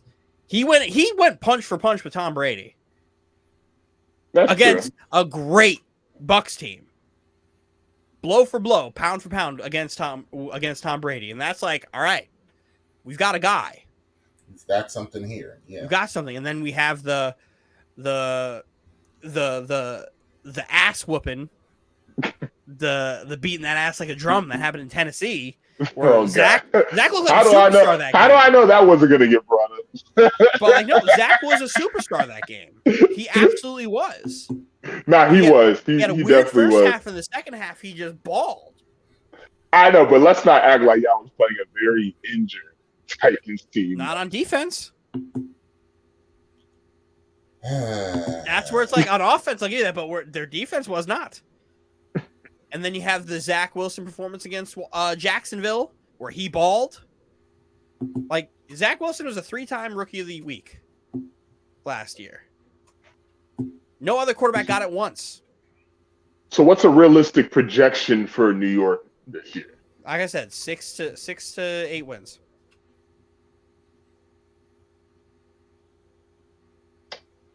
You know what's funny now, Anthony? That's probably right around where your guys are. I mean, I would give y'all a bigger. You know what? I honestly, I want to 6 to 10. I could say, because y'all can either have a really good year or a really bad year. You know what? I did laugh initially when you just said that, but then I had to remind myself real quick of our division, that was like, hold A up. good division, like Yeah, that's not. Yeah, you're absolutely right. We can go as little as 6 wins, and we can go as high as probably 11. You guys highest need 11 to 12 win. Like I don't know. I Yeah, don't know you guys need with any corners. of those but teams. no, but here's the question: can you say that for every team in the AFC West? Well, I say minus Minus maybe Kansas Kansas City. City, Yeah, minus minus Kansas City. You can't Kansas see City. the Chargers going from all the way to 12 to as low as 6. No. You can't do The that. reason why I say that is because the Chargers have addressed every area of need. And they still can add linebacker to team up with Kenneth Murray. So it's like if they get a guy like Bobby Wagner, that's crazy. Come on, man! Stop speaking that stuff into existence, man. But then it's That was you didn't have to say all that. But like that's why I can't. That's why I can't say yes to the Chargers because I think the Chargers can stay anywhere from 10 plus. The Broncos get better because they get a quarterback, but their weakness that was their strength for a decade is now like their pass rush, but they're really good in their secondary. Yeah, but you don't think Bradley Chubb and what's his face? Nope. Randy Gregory, you don't think that helps out? Nope. With their pass rush? Nope. I mean, it's not Von Miller. We're not talking about Von Miller here. Bradley Chubb's overrated, and Randy Gregory is not as good as people. I think Bradley Chubb is overrated. He's injured, but I wouldn't say overrated. I don't know if I'd say Bradley Chubb's not that good. Dylan, and when he's on the field, man. That's man. When he's on the field, I wouldn't. And Randy Gregory is not as good as people think he is. And when Randy Gregory's not doing dumb shit, like, come on now. Randy Gregory is literally not as good as people think he is. I'll give you Randy Gregory more than I'll give you Chubb. Randy Gregory to me. And the reason why I know Randy Gregory, my brother's a big Cowboys fan, and he was like, when Randy Gregory re-signed originally, he was like, "Fuck," and then they're like, "Oh, he's burned us for the Broncos." He's like, "Yes." I can see the Randy Gregory, but I can't give you the Chubb, man. When that man's on, I mean, we can agree to disagree on that. That's the bad man. But we gonna see that Broncos secondary is stupid. I guess my thing is though, why? Because even I'm guilty of this. It's like, why do people still think the Chiefs are still on this island by themselves? Because they have the best quarterback in football. But okay, let's say I'll quarterback in football, and they have the fastest receiver in football. All right, but let me remove my Raiders bias. And they have a top 5 tight end. But let me remove my Raiders bias for 2 seconds. What about the Chargers? Are the Chiefs that much better than the Chargers? I would say they're a little bit better than them because the Chargers' defense has closed the gap. Because I don't like this whole thing like it's still a foregone conclusion that the Chiefs are still at the top. Like with the additions LA made, the additions we made, the Broncos are still at the bottom. You could only, but you have to go with teams that are like on paper versus what you know. And I know what the Chiefs are. Until we see these guys step on the field, I don't know what anybody else is. And I know they just signed Juju, and I know that their offense ridiculously. Juju on that team is going to be so good. Yeah, because they needed a guy they got who so could much just better. run routes. Yeah, exactly. Juju's going to kill people across the middle. Because they were just doubling Tyreek and then doubling Travis. You can't do that now. You can't do that. You literally can't do that now because Juju can kill you. He will hurt your in the slot. Oh, he'll dance on your logo. Oh no! No, your division is by far the hardest division in football. You know what? And like, even though you guys added guys like Chandler Jones and Devontae Adams, where I still feel like you guys robbed the Packers. Oh yeah, we robbed them clean. Because we robbed them clean. You only gave up a first and a second round pick in this draft. Yeah. If the Packers were smart, they could have easily gotten like 3 first round picks. Yeah. I just don't get it. And we won on the Adams deal too. I looked into the contract we gave Adams. It's a very team-friendly contract. Yeah, but it's still like $28.5 million a year. Yeah, but we can get out of that contract almost like every year. Like we gave him it's very team-friendly. Like I can't believe you guys fleeced the Packers. Well, I can believe it because Gunther Guntz is a fucking idiot. But it helps that Adams publicly said he'd rather just he didn't want to play on the franchise tag, but like you could have gotten more. Because granted, Devontae had the leverage in he didn't have to play, but the Packers had the leverage in you don't have to go anywhere. Which sucks. That's why I hate the franchise tag. I do too. Because the teams have weaponized it. They just they need to either get rid of it or only give teams like one franchise tag. They need to tweak it or something. They need to tweak it because these teams are using it. They need to just do restricted free agency and unrestricted free agency and just call it a day. Because these teams use it like, all right, I'll just franchise tag you. I don't have to negotiate with you. I guess they look at the NBA and just how these players just be running wild all over the place. You know, they just, you know, it's kind of like their way of keeping players intact. You know, because you know how the NBA, they're like, okay, let's present the supermax contract. You know, that's going to keep players. Is to incentivize staying with small market teams. Mm-hmm. That's what that's for. They don't have that they don't in the NFL. They don't need it. Because players will sign wherever in the NFL. Yeah, you get guys every year taking big money to go play in Detroit. The only team, because Detroit has a problem with free agents. Jacksonville has a problem with free agents, and Jets typically. But Jets, it's not because of our area. The Jets and the Giants actually. Well, no, the Giants signed defensive players. The Giants get defensive guys. The Jets every decade get a couple guys, but like nobody wants to play for the Jets because we just suck. Buffalo, not because of New York. People love to play in New York, and the tax is just fucking high. Yeah, the tax is brutal. But then what about the 49ers? People want to play for the 49ers. Yeah, people want to play for the 49ers. So, man, good luck in your division, Anthony. It's not. Well, we do face the NFC West this year. Well, y'all will dog walk that division. Nah, we'll steamroll through the AFC South, thank God. But the NFC West, that's still a tough division right there. That's still a tough division. I'm just so glad we got the AFC South next year. At least we can just run through them real quick, get that 4-0. You've literally already said this. This is your second time saying the same thing. Yeah, and I'm going to repeat it. With that, no, you're not going to repeat it. You still don't got anybody who can stop the run. I can shut your mic off. Granted, the Titans have a bottom 30 quarterback. You'll still probably lose. Bottom 15. He's like 20. Whatever. He's in the teens. Oh, cat posterized Luka. We brought James back. We have one topic left, and then we're gonna have a little bit of fun. I think we still have time for it tonight.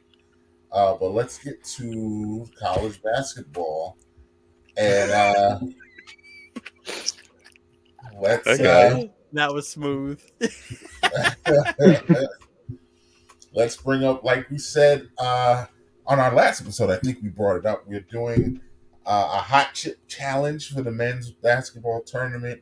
Whoever's in last place will have to eat a hot chip right here on the podcast live. And I will bring up, I don't know if this is going to be clear enough for our YouTube viewers, but I do have the standings. Yeah, it's very small, so you can't see it. But after our first, I feel like I need but the Monopoly's man's little island last night.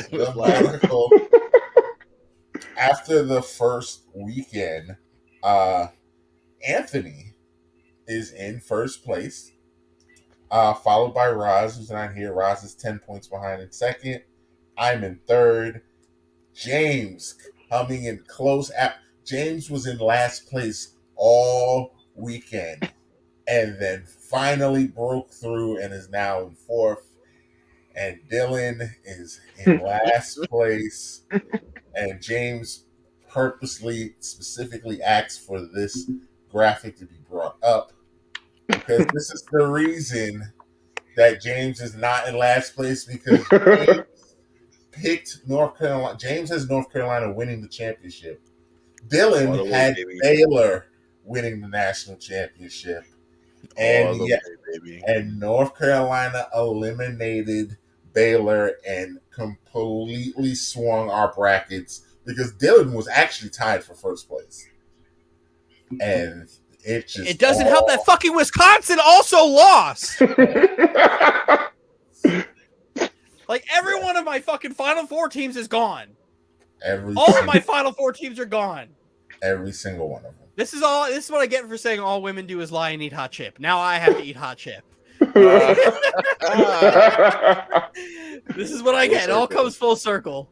There's very little drama, but there is drama because Anthony's national championship Tennessee Volunteers also caught an L this weekend. Mm-hmm. So there is a world where Anthony can finish last and Dylan can finish in fourth.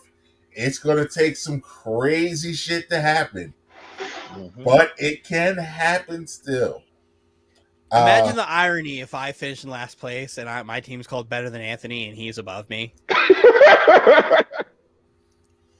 But if we get into the world where Anthony finishes last and I'm one spot above him, I'm tactically not wrong. And that's the worst part about it. It's like you lost, but you still win at the same time. Like I didn't say I was better than Mike and James. I just said I was better than Anthony. Exactly. He don't care about the rest of us. Just you. Gotta beat you. That's my brand. It's a brand I'm working very hard to build. But we can recap these college games real quick. I would still say the shock of the tournament still so far has to be St. Peter's. I don't know what part of Jersey they're from, but them kids are clearly closer to Newark because the grit and just upsetting, punching Kentucky right in the face. I was watching that game live, and I could just tell that Kentucky wasn't tough enough to beat these teams. You could see it coming. You could see the wheels spinning. You could see Coach Cal just like, please, clock, just run out. Please just run out. Because my kids aren't ready for this. They've never seen something like this. And St. Peter's got the upset of the 2 seed Kentucky and then doubled up. And shockingly, got to in the Sweet 16. They will be playing next weekend. I'm pretty sure that Purdue is going to wipe the floor with them. But, St. Peter's is the Cinderella this year. Only the third 15 seed ever to get to the Sweet 16 was 2000. Last year. Last year, Oral Roberts out of nowhere last year. And Oral Roberts almost single-handedly fucked up my bracket last year, but I still ended up winning. Oral Roberts was causing mayhem last year. And then it was one of them Florida schools. I saw one that said something about Seton Hall in 2000, and the coach of St. Peter's is the guy that played on the team. I think that team, I think that team, it's Jersey again. Then you see it's all Jersey. Yep. I think that Seton Hall team was like a 13 seed or something like that. Yep. So he does know he has. I think he beat a 1 seed in his tournament run or something like that. But this weekend was not a good weekend for me. I lost every bet I placed to. No. I won 1 out of like 7 bets, and I was not happy. I had a plus 1832 parlay that I lost, because Alabama couldn't cover -4. Oh, did you lose on the bet that I had too? You placed that bet, and I verbally placed the bet with Mike. You took the spread of the plus 25, right? Oh, I would have won. No, he would have won that, but he didn't take it. I didn't take that. You were going to take the 23. I should have. I did. I would have won that. You would have won. That would have been one of my few victories this weekend. They won by, I think, 19. I had it was like a 13-team parlay that had money lines and all that stuff, and I missed because Alabama couldn't cover the -4, and it was like a $1,800 payout. Wow! All of our fans, I know, furious. I know you was pissed off. I was sick. I was sitting there, I was watching that game, and I was just throwing shit. I was just throwing shit. I was like, fucking Alabama, Avery Johnson, you die. All of our fans that was here last week, James very boldly, and I will give James credit because I thought James was just talking. I did not know James really had the. James actually in his bracket picked Gonzaga to lose that first game, shockingly. And let's be honest, the first half was looking promising. I'm not gonna lie. The first I was doing something, and then I went to another game, and I saw Mike.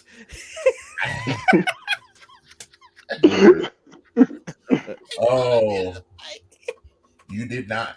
You did not. My bad. I will admit, when I saw that halftime score, I was like, no fucking way.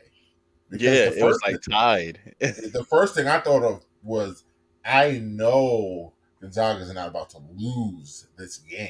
Like, Mike's like, man, I better go put a fucking Walmart pickup order for all this yellow Gatorade. But slowly but surely, Gonzaga them, and they ran out of steam.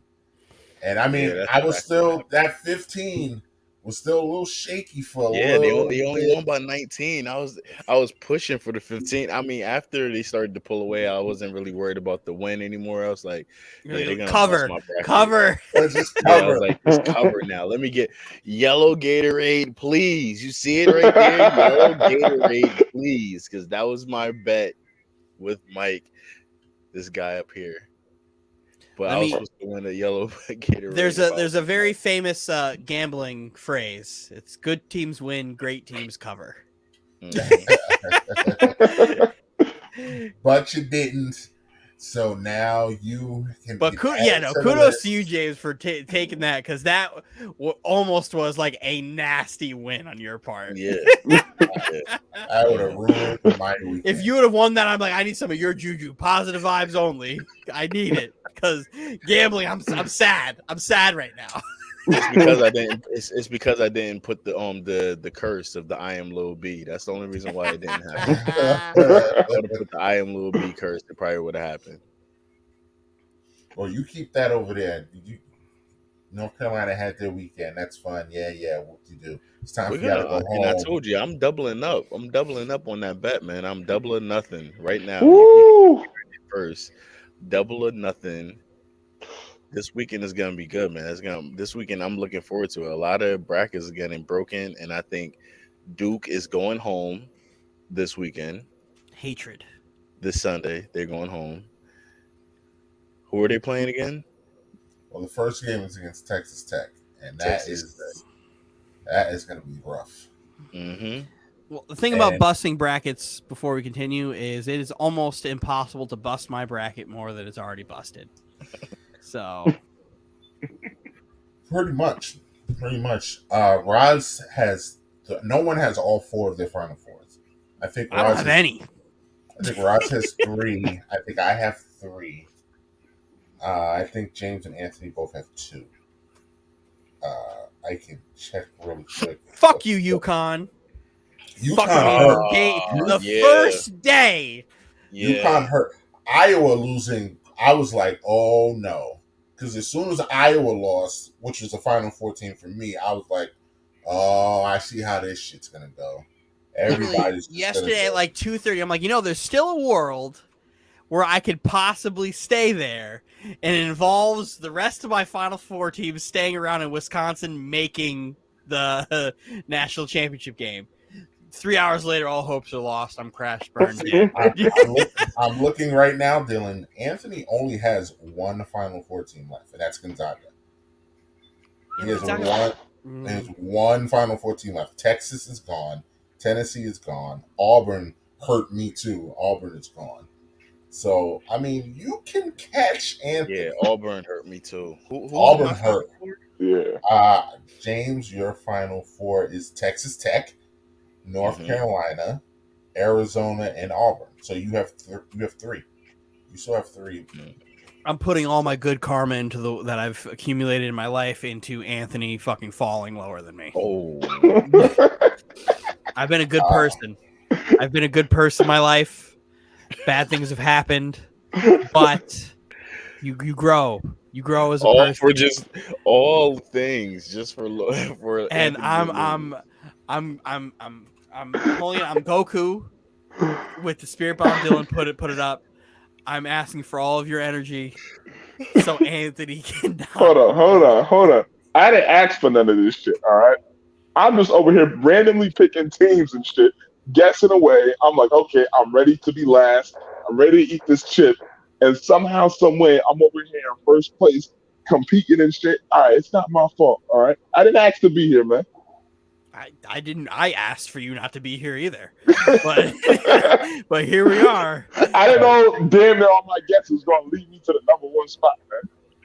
It's just yeah. I'm just. And it was so funny because the humor in the chat after day one, when we said Anthony's winning, and we were all like, "What? Anthony's winning?" And then after day two, like I said, when Dylan had tied him for first place after day two, and Dylan, yep, Anthony's on his way. I'm at work. I see the final score of the fucking Baylor North Carolina game, and I'm just like, be right back. Gonna go fucking kill myself. Yeah, like, this is awful. This is awful. Like, this is the worst thing that could have happened to me. This is the worst thing that could have happened to me.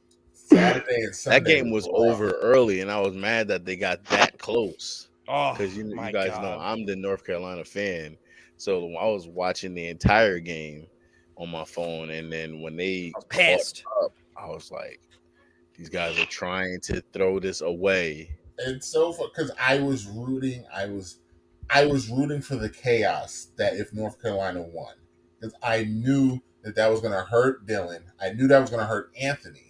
Mm-hmm. So I was rooting, and I only had Baylor going one more round, so I didn't even care.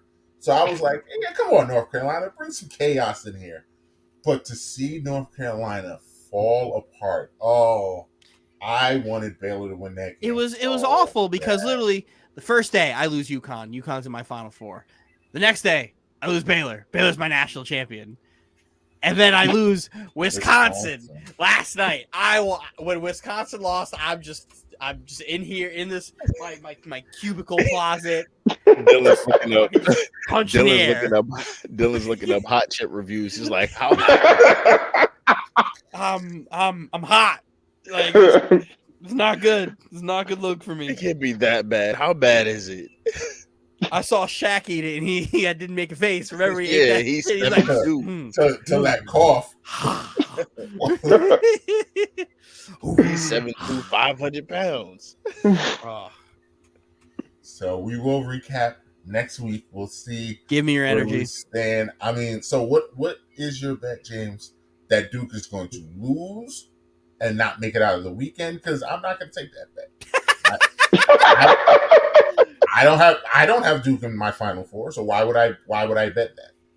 So, but I think I actually have Duke lose. But as a Duke fan, listen, I'm ride or die with my team.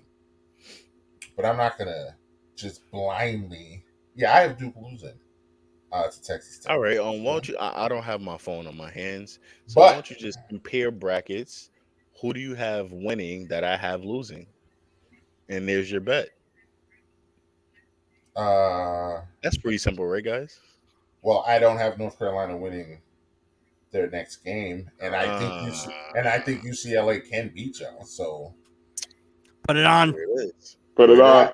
Put it on. There it is. I don't have a problem. Send it. I don't know if I'm double or nothing on UCLA though. I'm already +1. I can bet you another one if you would like, but I'm not going from positive to negative. I will go positive to even. Well, that's what double or nothing is. That's literally what double or nothing is. If I lose the double or nothing, then I owe him 2. No, you don't. No, you don't. The only one person gets double, and then one person gets nothing. Yeah. So, right, then we can do double. Yeah, if it's double or nothing, if James loses, he owes me 2. He owes you 2. Yes. And if North you Carolina win, or if James wins, it falls there's nothing even. owed. It's even. Yeah.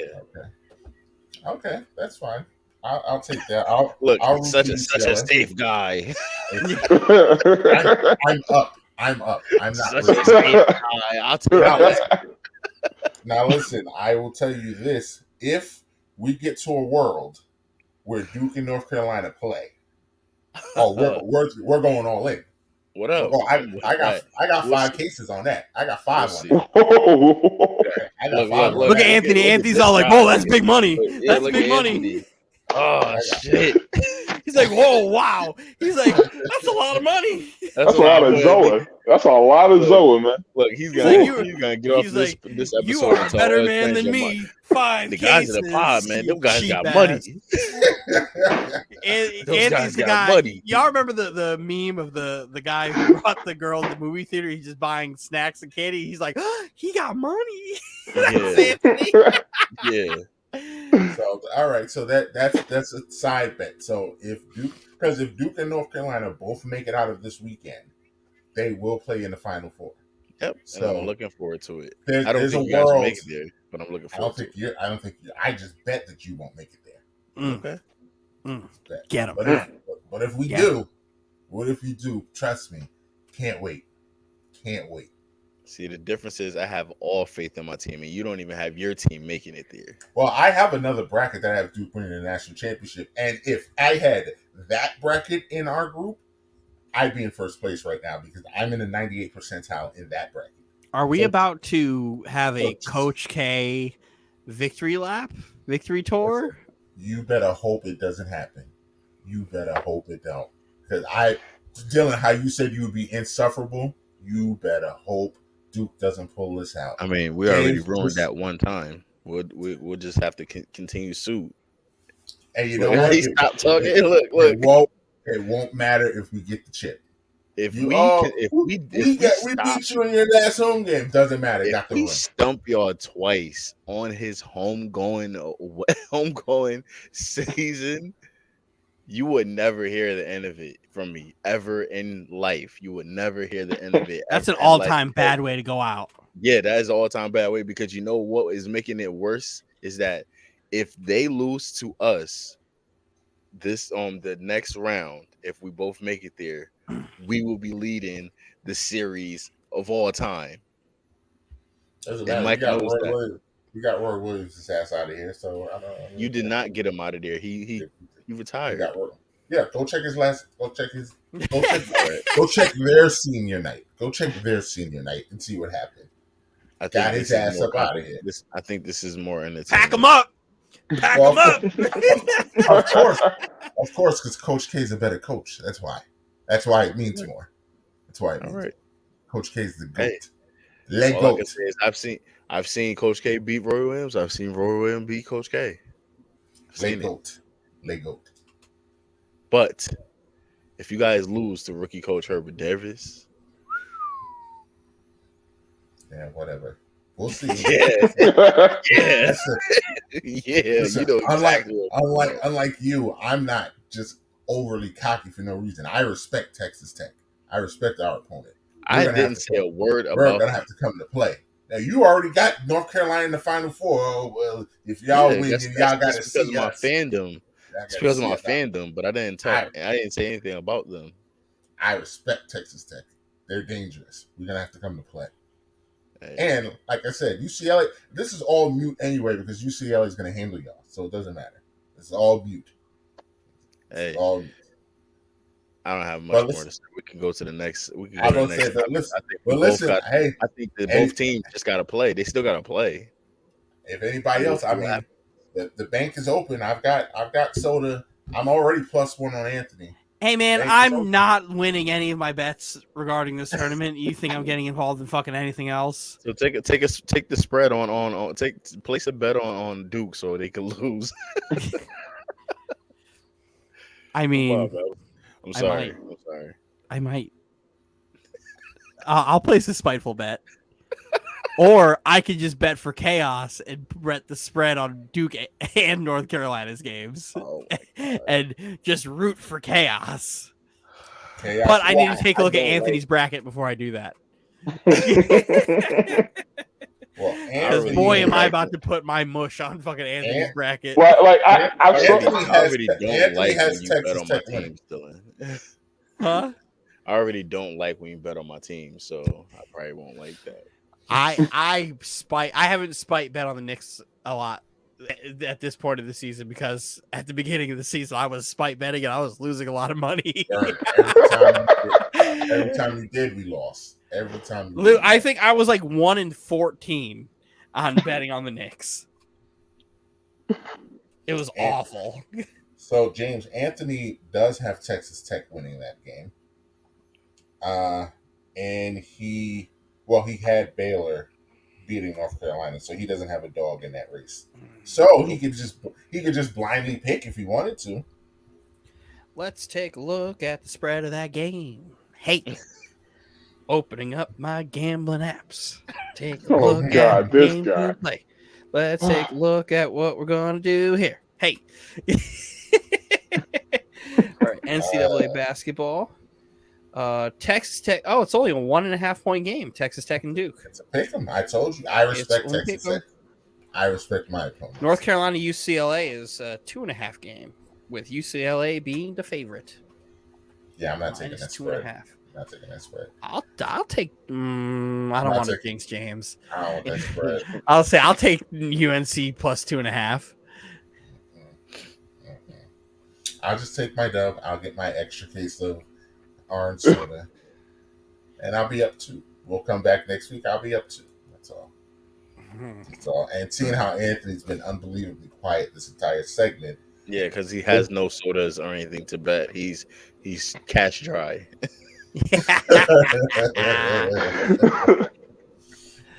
We're gonna move on. I think we need to get some kind of graphic or something, Dylan. We'll work on that. But we're gonna move on. We're gonna kick off our Speak On It bracketology, bracket of madness. Bracket of madness. No. All right. I'll add it in post. Yeah, we'll act like it actually decided to work, because You would have tried one more time. Imagine doing it live. Imagine doing it live and this shit happens. A bracket of madness. Oh, okay. There we go. Said it was playing. God. All right, Mike, we getting there. We getting there. Put it off. I'll have it playing in the. I'll just add it in post. Torture.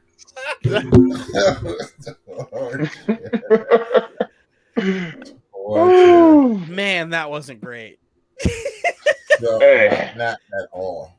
So we're doing best video game. We're gonna do one quadrant tonight. The rules are pretty simple. There's 4 of us. We must get a majority vote for advancement. There are no ties, so we have to sit here until we get a majority. We will bring up the bracket. We will open the floor. We're gonna actually start with the 2 seed going against the 15, and that 2 seed, I don't know if you guys can see it, but the 2 seed is Super Smash Bros. Ultimate versus the 15 seed, My Girl Samus and Metroid Prime. The floor is open.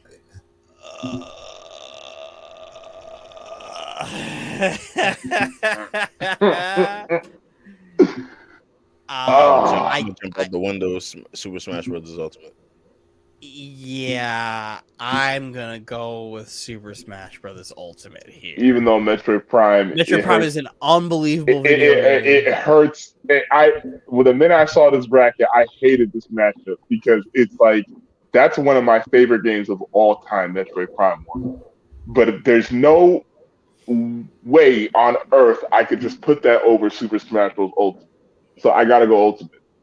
Yeah, it's a tough one, but it also makes sense. Yeah. You can't not have Smash Ultimate go in there and win this. Yeah. Especially with all the DLC and everything. They even before so the DLC was to this game. Feature-rich fighting game. Yeah. It's always been well done. Brawl kind of was iffy early on, but it worked out. But once they took everything learned from the previous Smash Brothers and put it in Ultimate,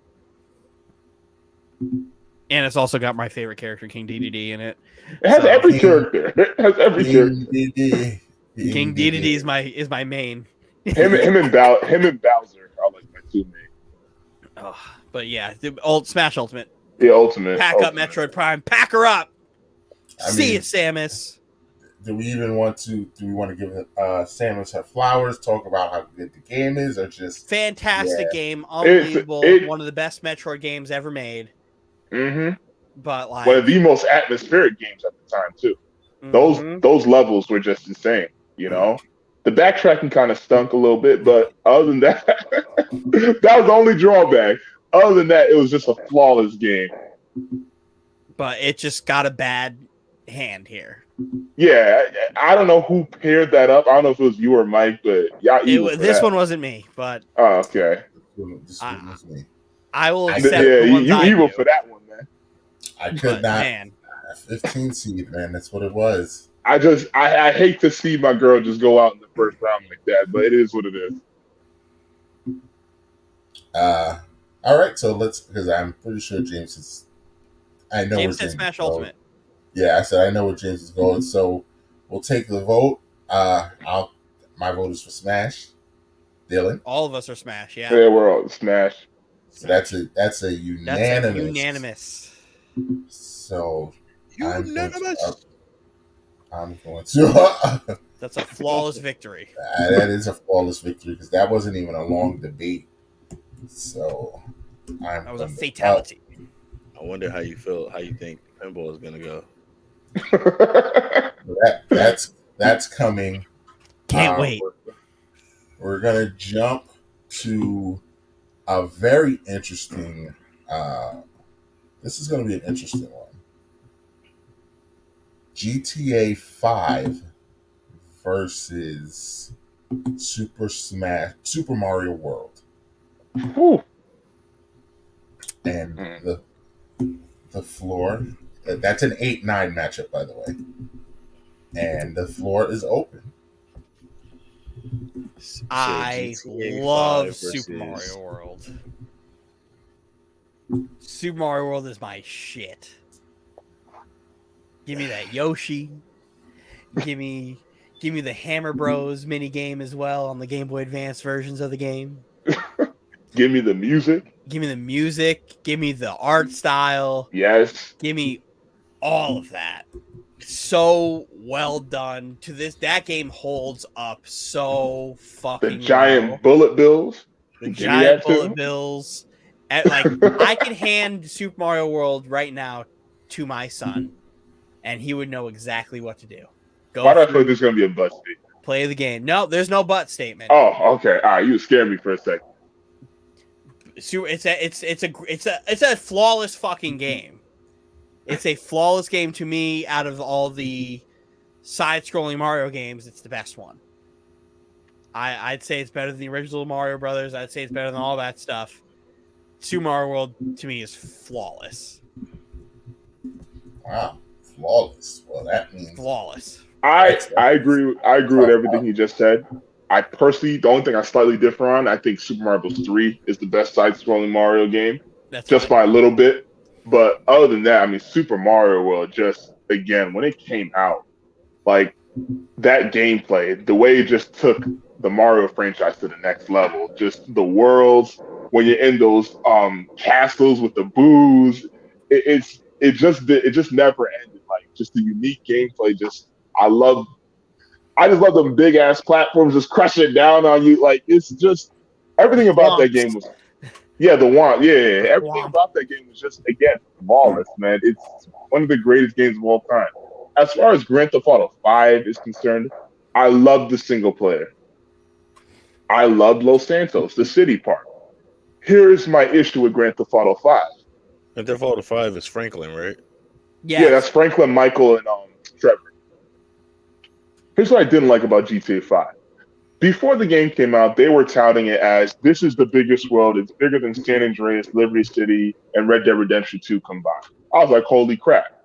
This is going to be huge.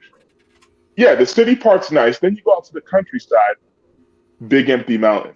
Okay, let me keep going farther. Big empty hills. Another big empty mountain. Like, what the? To be fair, the game was massive. It's just outside of the cities, it was lifeless. My problem with GTA 5 isn't even the game's fault. It's I was working at GameStop when this game released, and if you had like the 4 gig Xbox 360 when the game originally launched, you literally had to buy a fucking flash drive to get the extra fucking storage on the fucking game. So that's probably one of the reasons why I never finished GTA 5, because I was so fucking. Oh, you never finished it? Never finished it, but like, it was a good game. But I had a little hatred towards this game because of it being so stupid and me not being able to play the game day one because I forgot to buy my flash drive while I was at fucking work. But like, great game, great story. GTA 5 Online when it first launched was a fucking shit show. It was an absolute shit show where you had infinite money glitches and fucking people just getting massive houses off the rip. Just complete shit show. Great game, but it was a work in progress, like most games are when they launch nowadays. Where Super Mario World gets to be perfect right off the box. Yeah, Super Mario World. I mean, especially against GTA 5. I mean, it's kind of a no-brainer. A lot of games that's from the Super Nintendo era is kind of like classics. So I mean, you can't even really like argue this. I mean, there's not many Super Nintendo games that don't hold up well.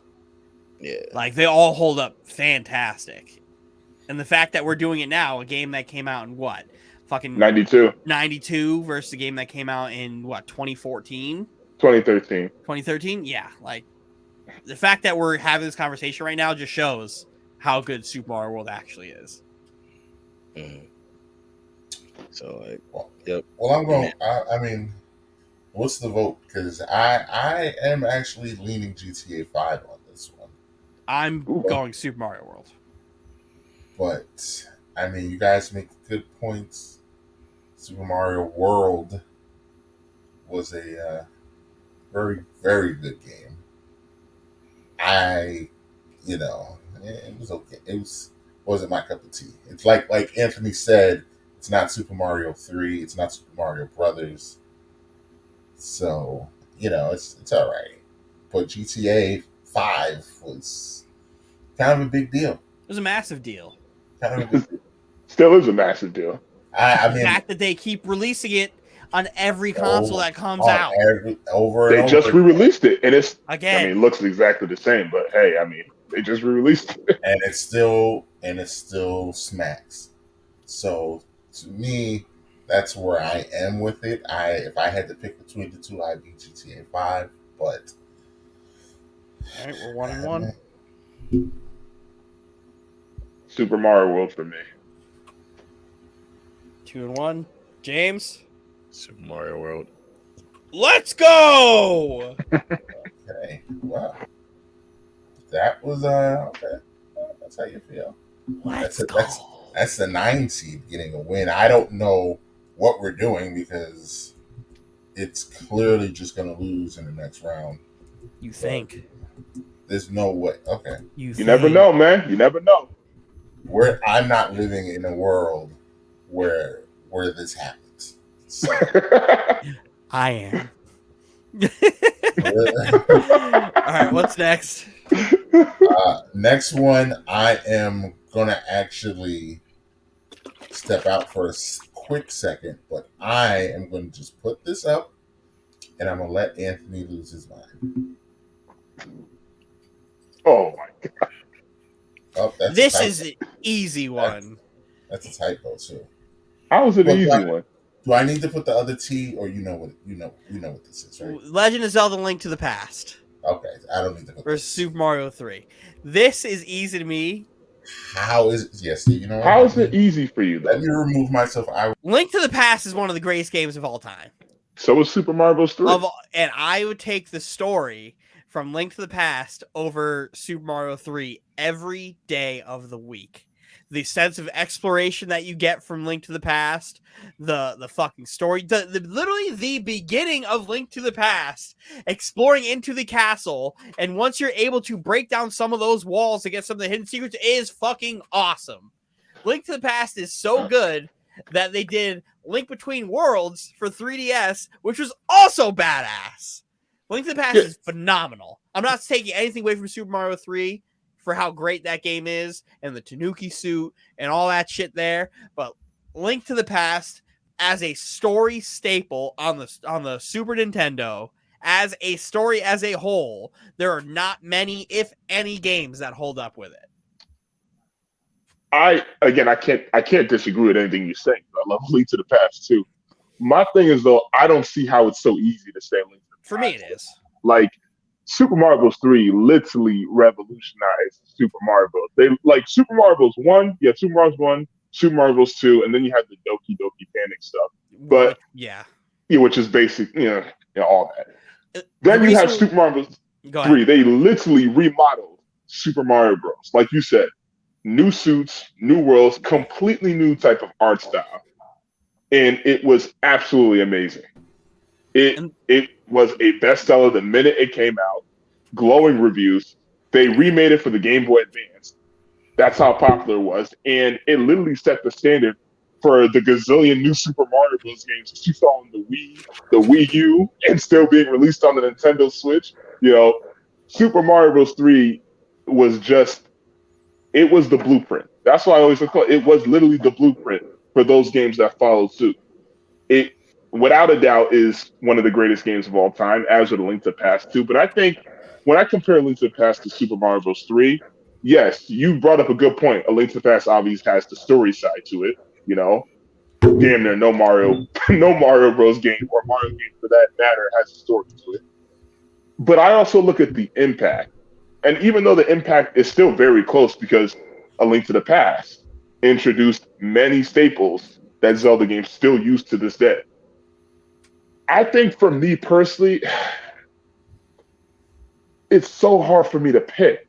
That's why I was so surprised when you just picked A Link to the Past so effortlessly. The reason why I'm able to do that is because, like I said, I think the best Mario game is Super Mario World.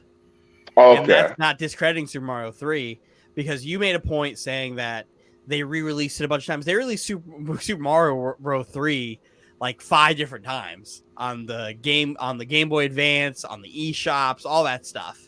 And then you said Super Mario 3 is the blueprint. The original is the blueprint. It's just the natural progression in what happens in those Mario games, right?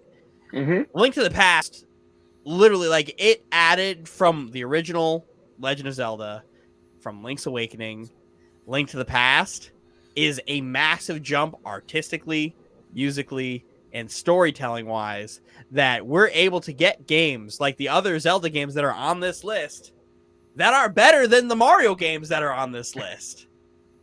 That's big talk right there. So it's like when you go back to thinking to your favorite games, right, Anthony, and you think of your favorite Zelda game, that shit can't happen without Link to the Past. Damn, and your favorite Zelda game is one of your favorite games of all time. In your top 2. They birthed you. Bothered you, friend. That's why Link to the Past to me is so easy. So easy. It's a pick up, it's a play. You could play it right now on your Nintendo Switch because your Nintendo Switch online membership that gives you the Super Nintendo. Ready to go. And that game portable is fantastic still. It is. So Super Mario Bros. 3, that shit is still fantastic to play too. But give me the story of Link to the Past over Super Mario 3 as a damn, man. Because where you kind of got me tongue tied is when you said without I know. Without Link to the Past, the Vito Ocarina of Time. And I was like, shit, he's right. He's right.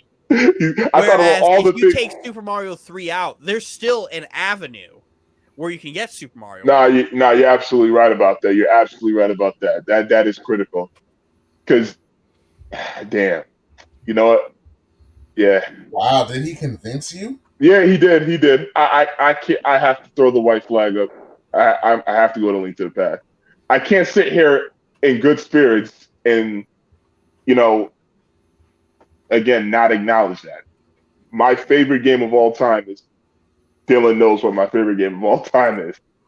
It took inspiration from A Link to the Past. And I like that game more than any other Mario game. So I got to go A Link to the Past. Wow, it's very convincing. Let's go. It's very convincing. I mean, I guess I have to convince James because I'm firmly on Super Mario 3 here. I am going with Super Mario 3 only because Super Mario was part of my life and I didn't really play Zelda like that. So we have a deadlock. Anthony, do not let him corrupt your mind.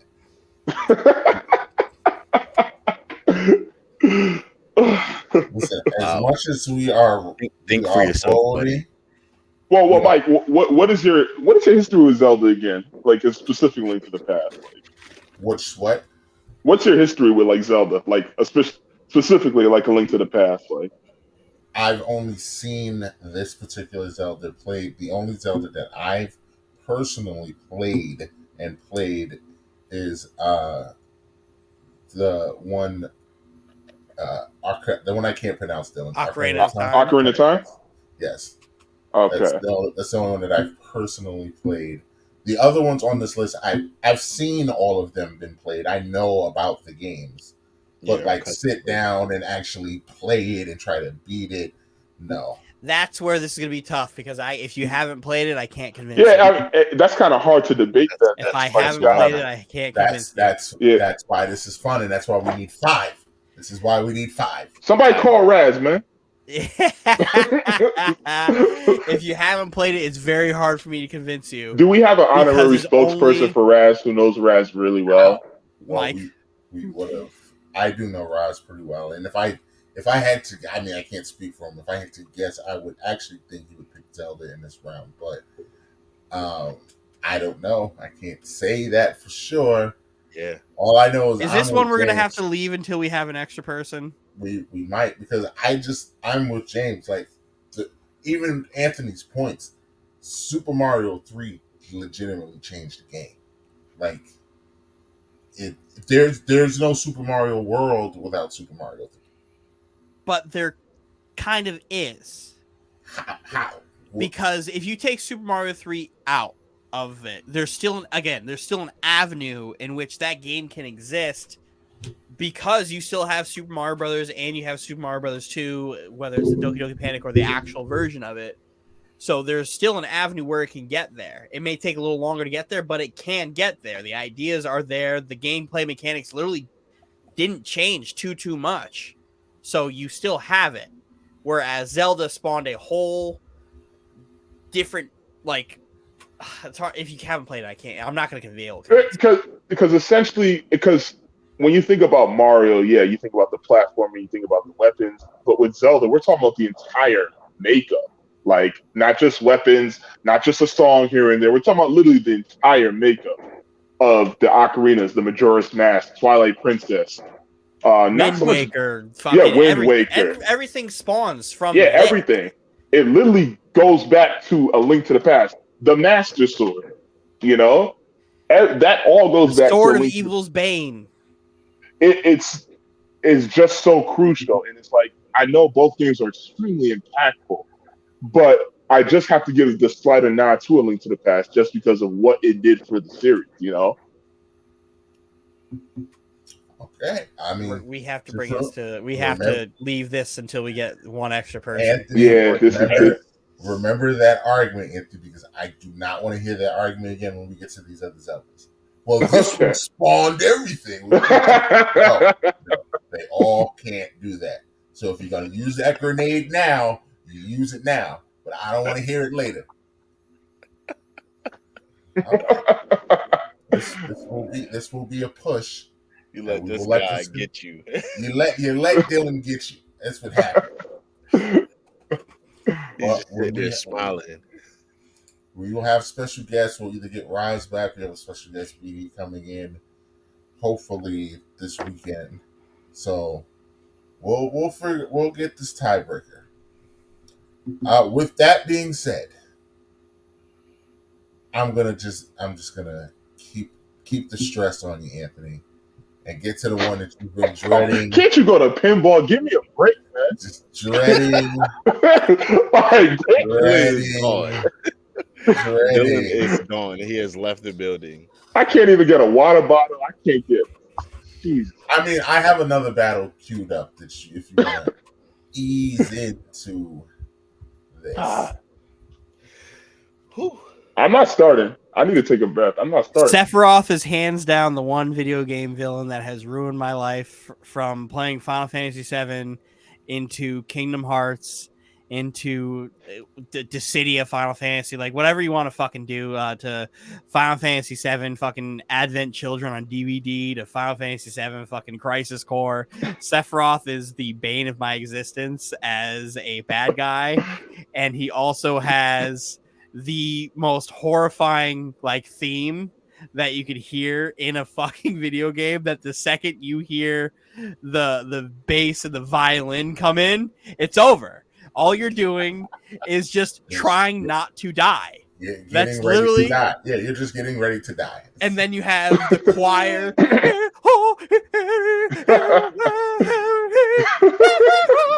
It's over. Like, Final Fantasy VII 1 is such a great game, just to find out that Cloud is just Zack and Aerith dying literally doesn't make sense, because you're in a world where you have Phoenix Downs that can bring people back to life. But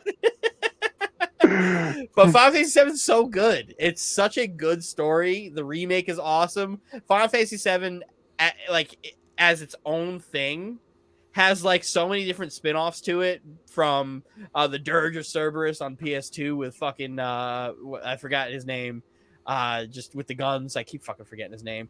Tifa and Yuffie in fucking Kingdom Hearts, battling Cloud in Herc's Coliseum in Mount Olympus, to the secret boss battles of Sephiroth in Mount Olympus, or in Kingdom Hearts 2 in fucking Hollow Bastion. Like, it's just such a culturally like appropriate game. Like, everybody understands the significant impact of Final Fantasy VII. Whether you think it's the best or not, that's your prerogative. I fucking don't care. But like, it's also adds on to like how good a story could be, because Final Fantasy VIII's fantastic, Final Fantasy IX's great, and 10 is arguably the greatest one of all time. Yeah, it's fantastic. They're all good. Different on that one. They're all good. They're not as good as 7, but like then you get to 10, then 10 is your real argument. But it's all good. I'm picking Final Fantasy VII here. Skyrim also changed the game when that came out, but Elder Scrolls games up to that point were really buggy. Like in Elder Scrolls, buggy. I know, but if you take a look at like Morrowind, which came out before it, right? Morrowind had bugs so bad that if you walked into a fence, Oblivion, your game Oblivion, yes. Yeah. Well, let's go to Morrowind, right? Morrowind had bugs in the game where if you walked into a fence and you didn't save beforehand, your game was going to crash and you're going to be stuck in that fence. And then you the same thing with like Oblivion. It had a bunch of different bugs in it. But the thing with Skyrim, I think the cool thing about Skyrim that makes Skyrim so much like better to the gaming industry is the mods. When you could get a mod of Macho Man Randy Savage as the dragon at the very beginning of the game, and as he's coming down onto the tower before he breathes his fire, he's just like, oh yeah. Changes the game. Changes the game. They have mods where that dragon is Thomas the Train. It's hilarious. It's a very funny game, but like it's also a fucking badass game when you find out that you're the Dragonborn and you're doing all these shouts and shit, sending people off the fucking mountaintops. Like, fantastic game, but I'm going Final Fantasy VII. I'm sorry. I approach this from a different standpoint. You know, you kind of touched on it with the mods and whatnot. You know, I just look at Skyrim, and again, not just the fact that, okay, it took Elder Scrolls to the next level. Okay, but how did it do that? The dragons, first off. That alone was what elevated Elder Scrolls series from like here to here. And then obviously they made the graphics actually like acceptable to look at for once, you know? So I don't know. I mean, Morrowind was hard on the eyes. Oblivion wasn't that much better. Skyrim was kind of like, okay, thank God, the game actually looks halfway decent now, you know? And it's just, with the thing about Elder Scrolls that I say Skyrim has a bigger advantage over when it comes to Final Fantasy VII is replayability, in my opinion. You know, not just with the mods, but just with the sheer level of quests to do. Because I don't know if you know this, but the quests never, like, they literally never end in Skyrim. Like, they keep auto-generating, so you're never actually going to run out of things to do in that game. That community is so big. And to this day, I hear people just constantly talking about putting hundreds of hours into Skyrim. To this day, I'm like, damn, man, this game came out over 10 years ago. Another one of those games that's gotten re-released on every fucking console. Dude, they re-released it just recently, and all they added was like fishing and like 3 new mods. And the store was literally packed with people buying. And it's on the Nintendo Switch. Yeah, on the Nintendo Switch too. It's on the Nintendo Switch. It's more accessible too on that matter. Final Fantasy VII, even the remake, you can really only get them on PlayStation consoles. Skyrim, Jesus Christ. You get it on PC too. Yeah, PC. But Skyrim, you can literally get on everything. Like, if you own a game console, there's a 98% chance you can play Skyrim. I mean, if I look back at all my consoles, I'm pretty sure I have Skyrim on like 4. You know?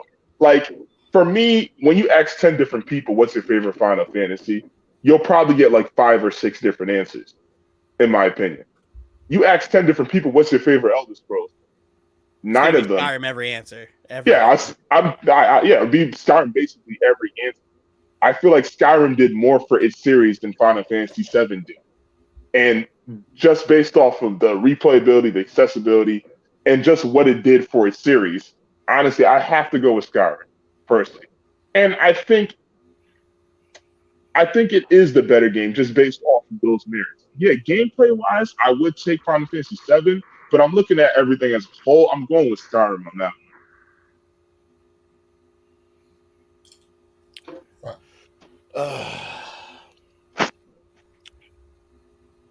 So my thing is with Final Fantasy VII, I had a childhood friend by the name of Dennis Hinton that played Final Fantasy of every moderation, sequel, or anything like that. Final Fantasy came out in 97. Yeah, it came out in 97.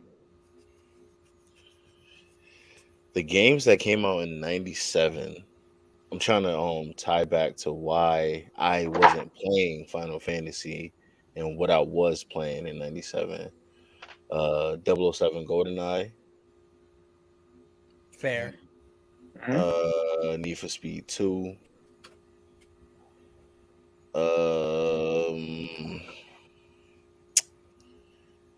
Oh man, it was a bunch of other games that I was playing that didn't allow me the chance to play that game. Star Fox 64. Star Fox 64, man. Man, that was that game.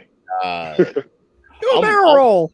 Yes. This is why Mike is still on. Mike gets on me and saying, I really wish you would have been available to put your bracket in, because I got some games in my head. Shit. But I did play Skyrim. I didn't play Final Fantasy VII. But Final Fantasy VII is a classic to the community. So I'm kind of like at a stall here because I don't know what to go with. I know Skyrim has a big community too. What I know from Skyrim is that this is a very long ass game. Yes, it is. Very long ass game. And I played it on a PC with my best friend SB. I didn't even play it on a system. So like, it's a very long ass game. And what I know from Final Fantasy is that it's just a great classic game. So I don't know. I never played Final Fantasy though. It's hard, and I'd be hard pressed to find a moment in gaming that meant more than Sephiroth coming down and killing Aerith. That's where it's like super hard pressed, because you can say what you want about Skyrim. There's nothing as hard as that final Sephiroth fight at the end. There's nothing that means more than Cloud having to see Sephiroth come from the sky and impale her with his fucking 34-foot sword. I want to see how they recreate that in the remake. It's going to be unbelievable. But again, culturally, what Final Fantasy VII was and all the spin-offs that Final Fantasy VII got to itself in gaming and in media. Like Cloud forever was the poster boy for Square Enix. Like he was the guy. It's hard pressed to find anything else where it's like all you have for Skyrim, as far as like for the people who don't know Skyrim, is the Dragonborn helmet. But that's not as noticeable as the Buster Sword, where like the Buster Sword as itself is also unlockable in games like Soul Calibur and other types of games. Like that's an iconic weapon. Yeah. So whenever I think of Final Fantasy, I think of the crazy, wacky blonde hair and the sword. So much so, Cloud and Sephiroth also Smash Ultimate. Yep. Another crossover that you get into our list. Yeah. I'm squarely with Dylan. I never played Skyrim. I was getting persuaded by my brother who played Skyrim. Yeah, Chris is big into Sky. Chris is big into Sky. And he was telling me how amazing the game was, and he picked Skyrim in this matchup when I told him, but it doesn't do it for me. Well, the thing is for me, it's like, yeah, Final Fantasy just, sprawled all these different avenues, as far as crossover games, media, and whatnot. But another thing you also have to look at, and yes, I know the game is older than Skyrim, but one thing I also look at is, are people still playing these games? There are millions of people still playing Skyrim. There aren't as many people still playing Final Fantasy VII. But that isn't because of the quality of game. It's just PS1 graphics and N64 graphics don't hold up. But there's still a bunch of people playing Super Nintendo games, though. But those graphics hold up. That's where it's like it's tough. Once you got 3D, shit got tough.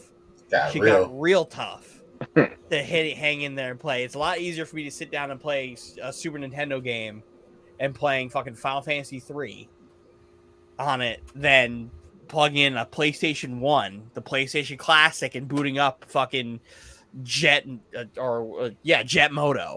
Like it's Jet Moto. Like it's a hard play. It's a real hard play. But then but you don't think okay, I can understand if a game visually doesn't age well, but you don't think that's something that gamers would be able to look past if they really just love that game? Because I can sit here and say, I just played Final Fantasy VII recently. The game obviously doesn't really age that well. I mean, they look like blocks. But again, the game is just so But story-wise, it does. And the fact that we're having this conversation right now about from a game that came out in, 92? 97? Came out in 97. And we're having a conversation about how its cultural impact has affected everything a whole 30 years later is also helping in its argument. Exactly. Where they're still putting Cloud and Sephiroth in video games in 2018. Like, that's wild. Because of how important that game is. Mm-hmm. Final 1997. Final Fantasy for the win. I'll think I'll stick with Skyrim on this one. Wow, so we have another draw. Unless James is switching. I never picked. I said I was in the middle. I didn't because I never played. Yeah, James. Well, I'm Final Fantasy VII. I am also Final Fantasy VII. So I'm the tiebreaker. Yes, sir. Mm-hmm.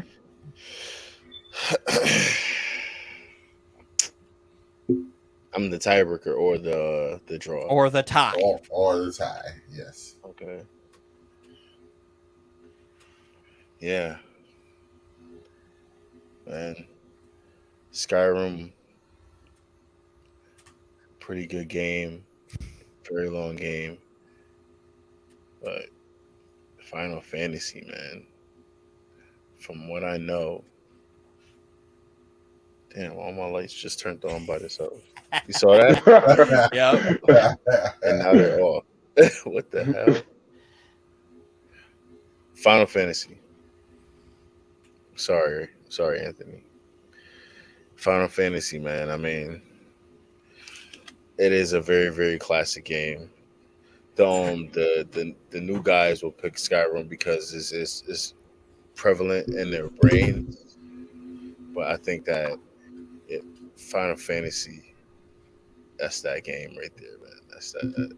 From what I know, from what I've heard, Skyrim I played personally. I didn't get far. I put a few hours, few nights into it playing on the PC, but You need at least 80 hours in that game to start getting seriously, Just to have an significant. opinion on it. seriously, Yeah, just having a. I put 150 and I felt like I got nowhere in that game. like.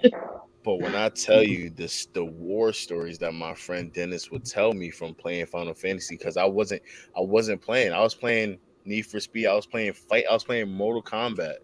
Are you talking about 7, right? Yeah, Okay. yeah. When he was, but he played all of them. But I'm talking specifically about 7. When he'd come over, and I'd be playing Need for Speed, and he'd be like, man, I was like, did you play this yet? And he'd be like, I got it, but I'm still playing Final Fantasy. I'm like, man, I've beaten all these other games, and you're still playing one game. I don't get it. And he's like, I'm still playing it. I'm still playing it. So you'll never not be playing it. Yeah. All right, we got a winner. We got a winner. Bye-bye, Skyrim. So let's First round exit. just get this over with. Let's just get this over with. Dylan is just Mike, go ahead. Make your argument. Convince me. Yes, please convince us. Convince the floor me. is yours. Now, this You got to have is- a stronger argument than the fact that it's in bars today.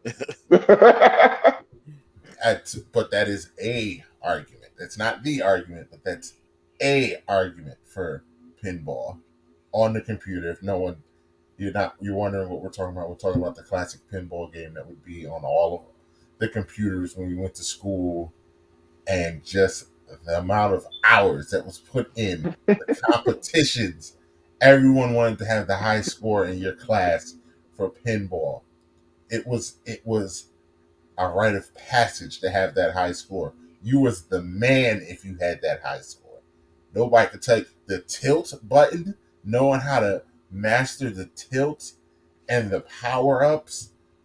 Come on, man. It's not fair that you just disrespect this classic game that, like James said, is so classic. It is in bars across America. It's just a classic. The nostalgia for this game. Listen, your president wasn't in pinball. Bill Clinton was in NBA Jam. So was Will NBA Smith. Jam is still so relevant that they came out with a new line of cans for Michelob Ultra with fucking NBA Jam slogans on beer. And they're selling the NBA Jam arcade cabinets. Is it the shoes? He's on fire. Fire. Fuck out of here, pinball. I will admit, 2-on-2 full court fucking 360 fucking alley-oop dunks. Yeah, it's a bad matchup. It's a bad matchup. it is about. This is the reason why. Like, It's a bad matchup. the I still NBA think- Jam then goes and pushes forward, right? And then you get NBA Showtime on fucking Nintendo 64, where you then get like the mascots and everybody also involved in the fucking game 360 graphics. Mascots. Oh my god, the big heads. The big heads, yes. And then you get the PlayStation 1 version was dog shit, but then you get the re-release of NBA Jam in like 2009 where they put modern players in it. Yeah. And then that was awesome. And then you also get the spiritual successor in it in NBA Playgrounds, which was also like really fun. So you can't give me this shit. All this sponsored from NBA Jam. Fuck pinball. Yeah, It's it's a a bad bad matchup. matchup. Yeah. Bad matchup. I Bad still matchup. say pinball deserves to be in this tournament, but it's a bad matchup. Yes. The only reason I didn't fight hard to take pinball out is because I wanted this. The slaughter. light of sneakers when you're pressing the turbo. Oh man. Being an asshole and pressing turbo and steal the motherfucker to take the ball. Yeah, push him and on not the ground. Mm-hmm. I love NBA Jam. NBA Jam is so much fun. NBA Jam. NBA Jam. You would have gotten a better fight if you put NBA Jam versus like Bill Laimbeer combat basketball. Oh my god. This to be fair, this is a 4-13 match. This is a bloodbath. Absolute bloodbath. Throw the towel. Yeah, I'm not even gonna just keep arguing. We'll just move NBA Jam along. Let's move it along.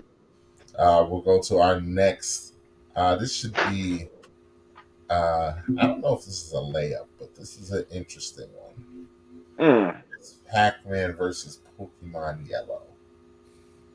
Fun fact about this one: I don't care about this one. So, if y'all fight amongst yourselves, and then I'll pick Chaos.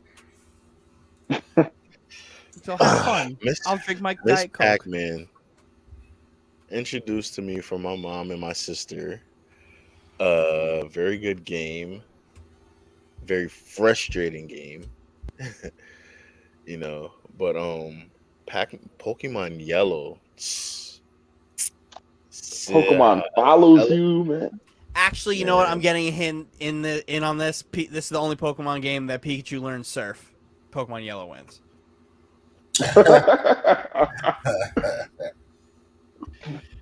What year did Pokemon Yellow come out? What, 96? No, 98. I think. Elementary school. Oh man. Yeah, elementary school, middle school, something like that. Because I remember I had the purple Game Boy. I was a child. Oh, you had the original Game Boy? No. Oh, okay. I had the original Game Boy. I had the Game Boy Color. Oh, the Game Boy Color. Oh, okay. Yeah. I had the OG Game Boy, and then I got a green Game Boy Color. I was late. I got the Game Boy. I had the Game Boy Color, and my Game Boy Color was clear, I think. Oh, like that clear purple one? Yeah, you had the purple one, James. Mm-hmm. Yeah, the clear purple and yellow. Pokemon Yellow was my first game on that. And it was just mind-blowing that everything was in color. Every Pokemon type, all the fire Pokemon were red, all the water Pokemon were blue, the electrics were yellow. It popped. It was so different. And it was so good. It was definitely a game changer because prior to that, you had the big bulky Game Boy, right?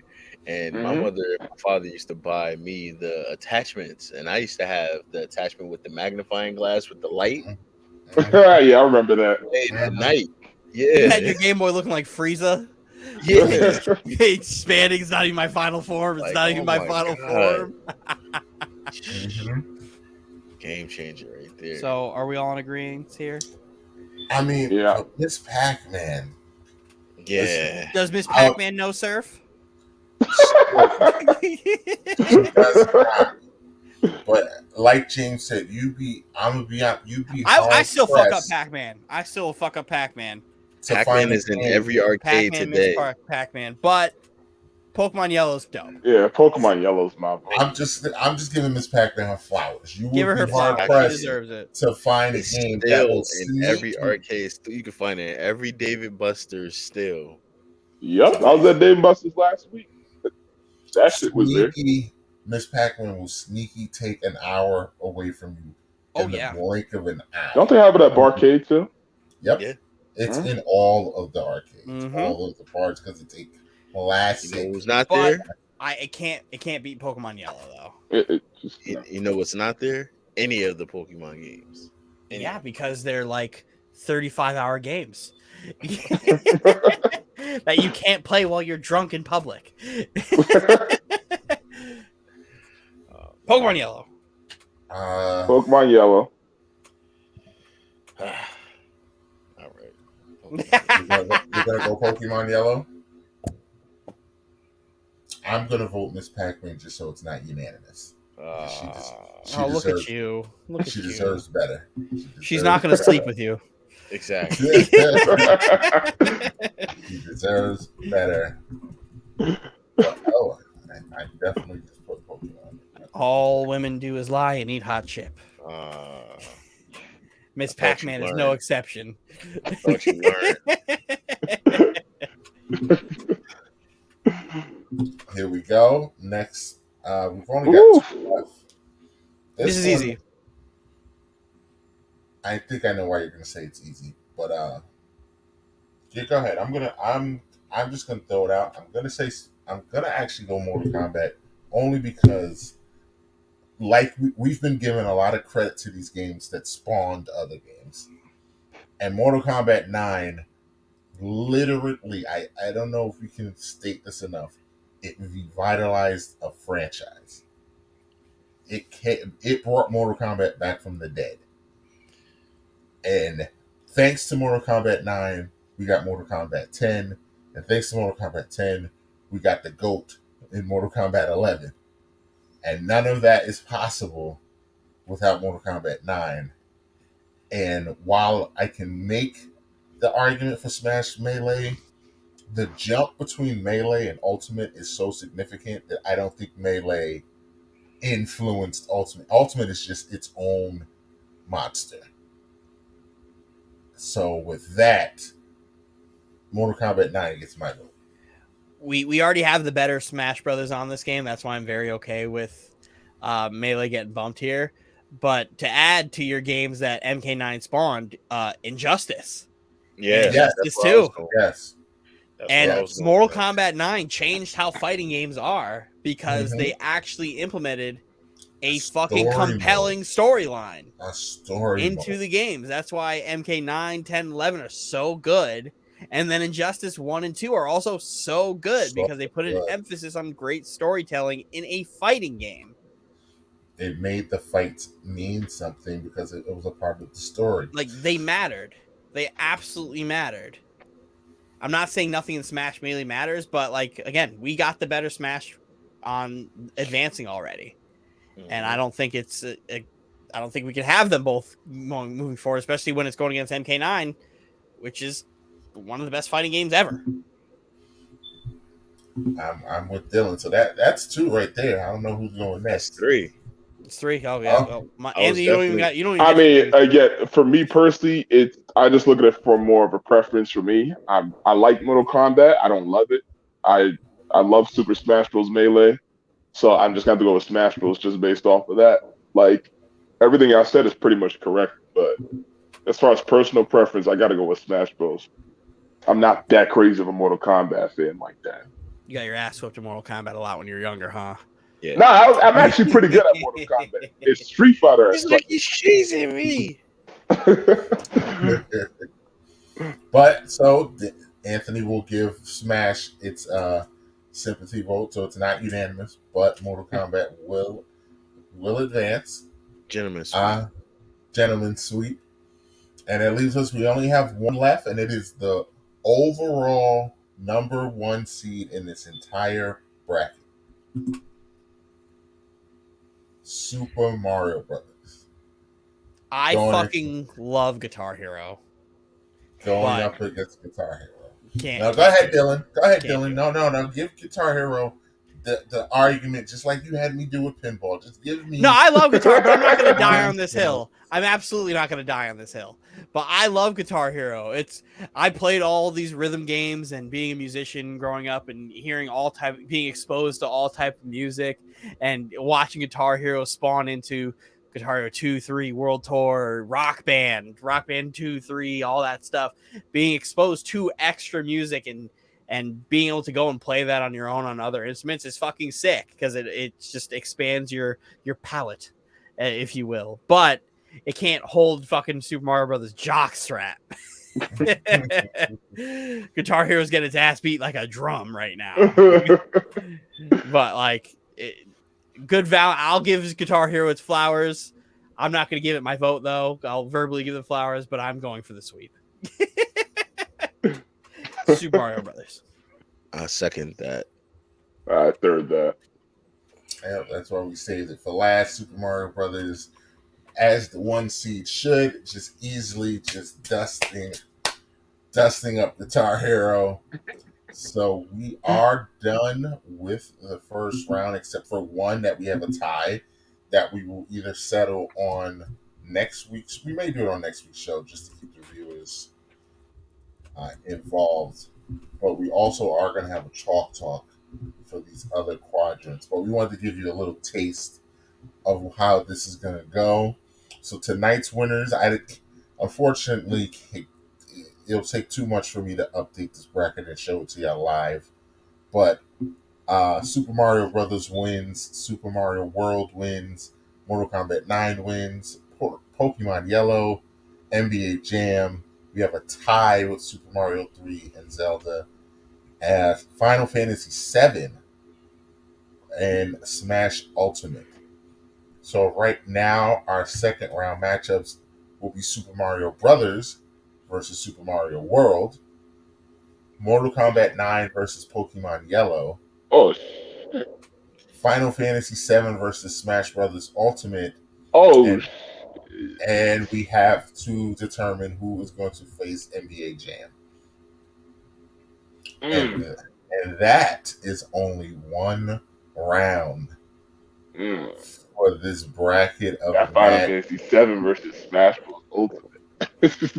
I mean that is going to be tough. All I'll say is y'all better go ahead and watch some videos or reviews on these fucking games to make a compelling argument, because this is tough. That's tough. It's going to get harder and harder and harder. And wow. I think I already know who I have winning each one. I mean, Mortal Kombat 9 versus Pokemon Yellow is interesting too. That's a fatality. Pikachu's getting his fucking spine broken over fucking over fucking Raiden's knee. Oh, damn. That's a fatality. Man. I don't think that one's lasted very long.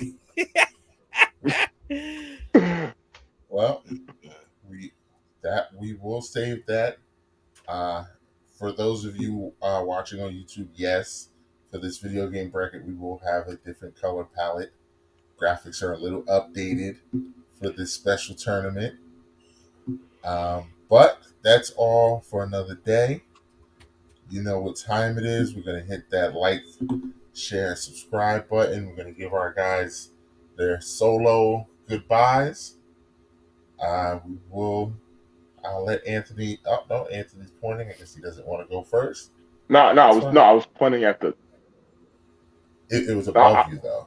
At the banner. Yeah, I was pointing at the banner. You were pointing at me. No, I was. Well, you. Great job, One Puck.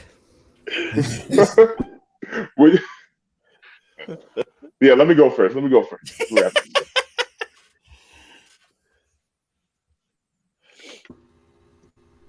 Go ahead, have your moment. All right, guys, another great week.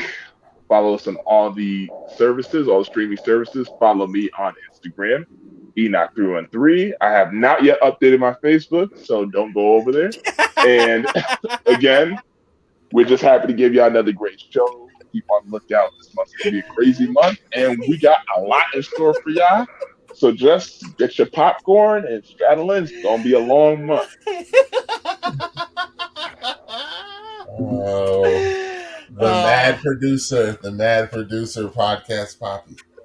Kevin Durant's the best basketball player in the world. All women do is lie and eat hot chip. Oh, God.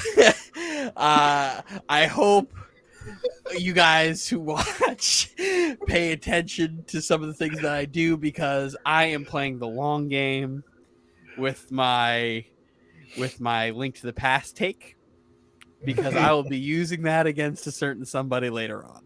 So appreciate y'all. Stay tuned. James Harden, I'm sorry.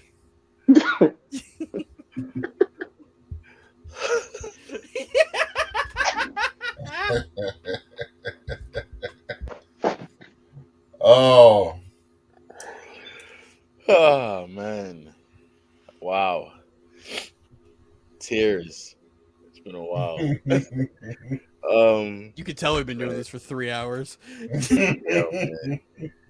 thank you to all the subscribers, the viewership, the streamers. Shout out to the Triple B's chat. This bracket is gonna make or break some of us. I really do feel that way. It's only gonna get rougher, and this It's was only gonna only get worse. round, and this is only one quadrant as well. Man, the other it's three more still, right? We got 3 more quadrants for round Yeah, 1. Yeah. yeah, yeah. So look forward to those, and yeah, man, I think it's gonna be a rough ride. Rough ride.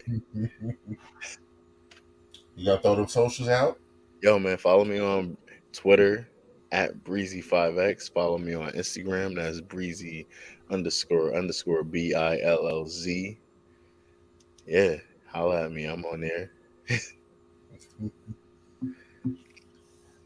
Yes, I'm here. Yes, Breezy is right. This is just a taste of what's to come with this video game Bracket of Madness. It has that name for a reason. This is going to be a wild couple of weeks. This is just the tip of the iceberg. We still have special guests coming on for these video game brackets. So you think this was hard now. We probably won't have as many ties when these special guests come on, but it could get even crazier when these special guests come on. So just stay tuned. We love the support. We hear you. We know we were gone, but we're back, and we're gonna flood your timelines with content from now, pretty much all through April. Shout outs to everyone here. Shout out to Roz. Shout out To to Matt Roz. BB. Shout out to the OTTR fam. Follow me on the socials, IAM_MDJ on all the socials. Follow the Speak On It podcast socials, TikTok, Instagram, Twitter. Thank you to Anchor, Apple Podcasts, StreamYard, Google Podcasts, Spotify, anywhere where you listen, YouTube, anywhere that you listen to us. We appreciate it. We love you. We're gonna keep this thing going, man. And with that, I think we're good. The fellas are giving up the gang sign, so we're gonna get out of here under a cool 3 hours. And we will see you when This is going to take so long to edit.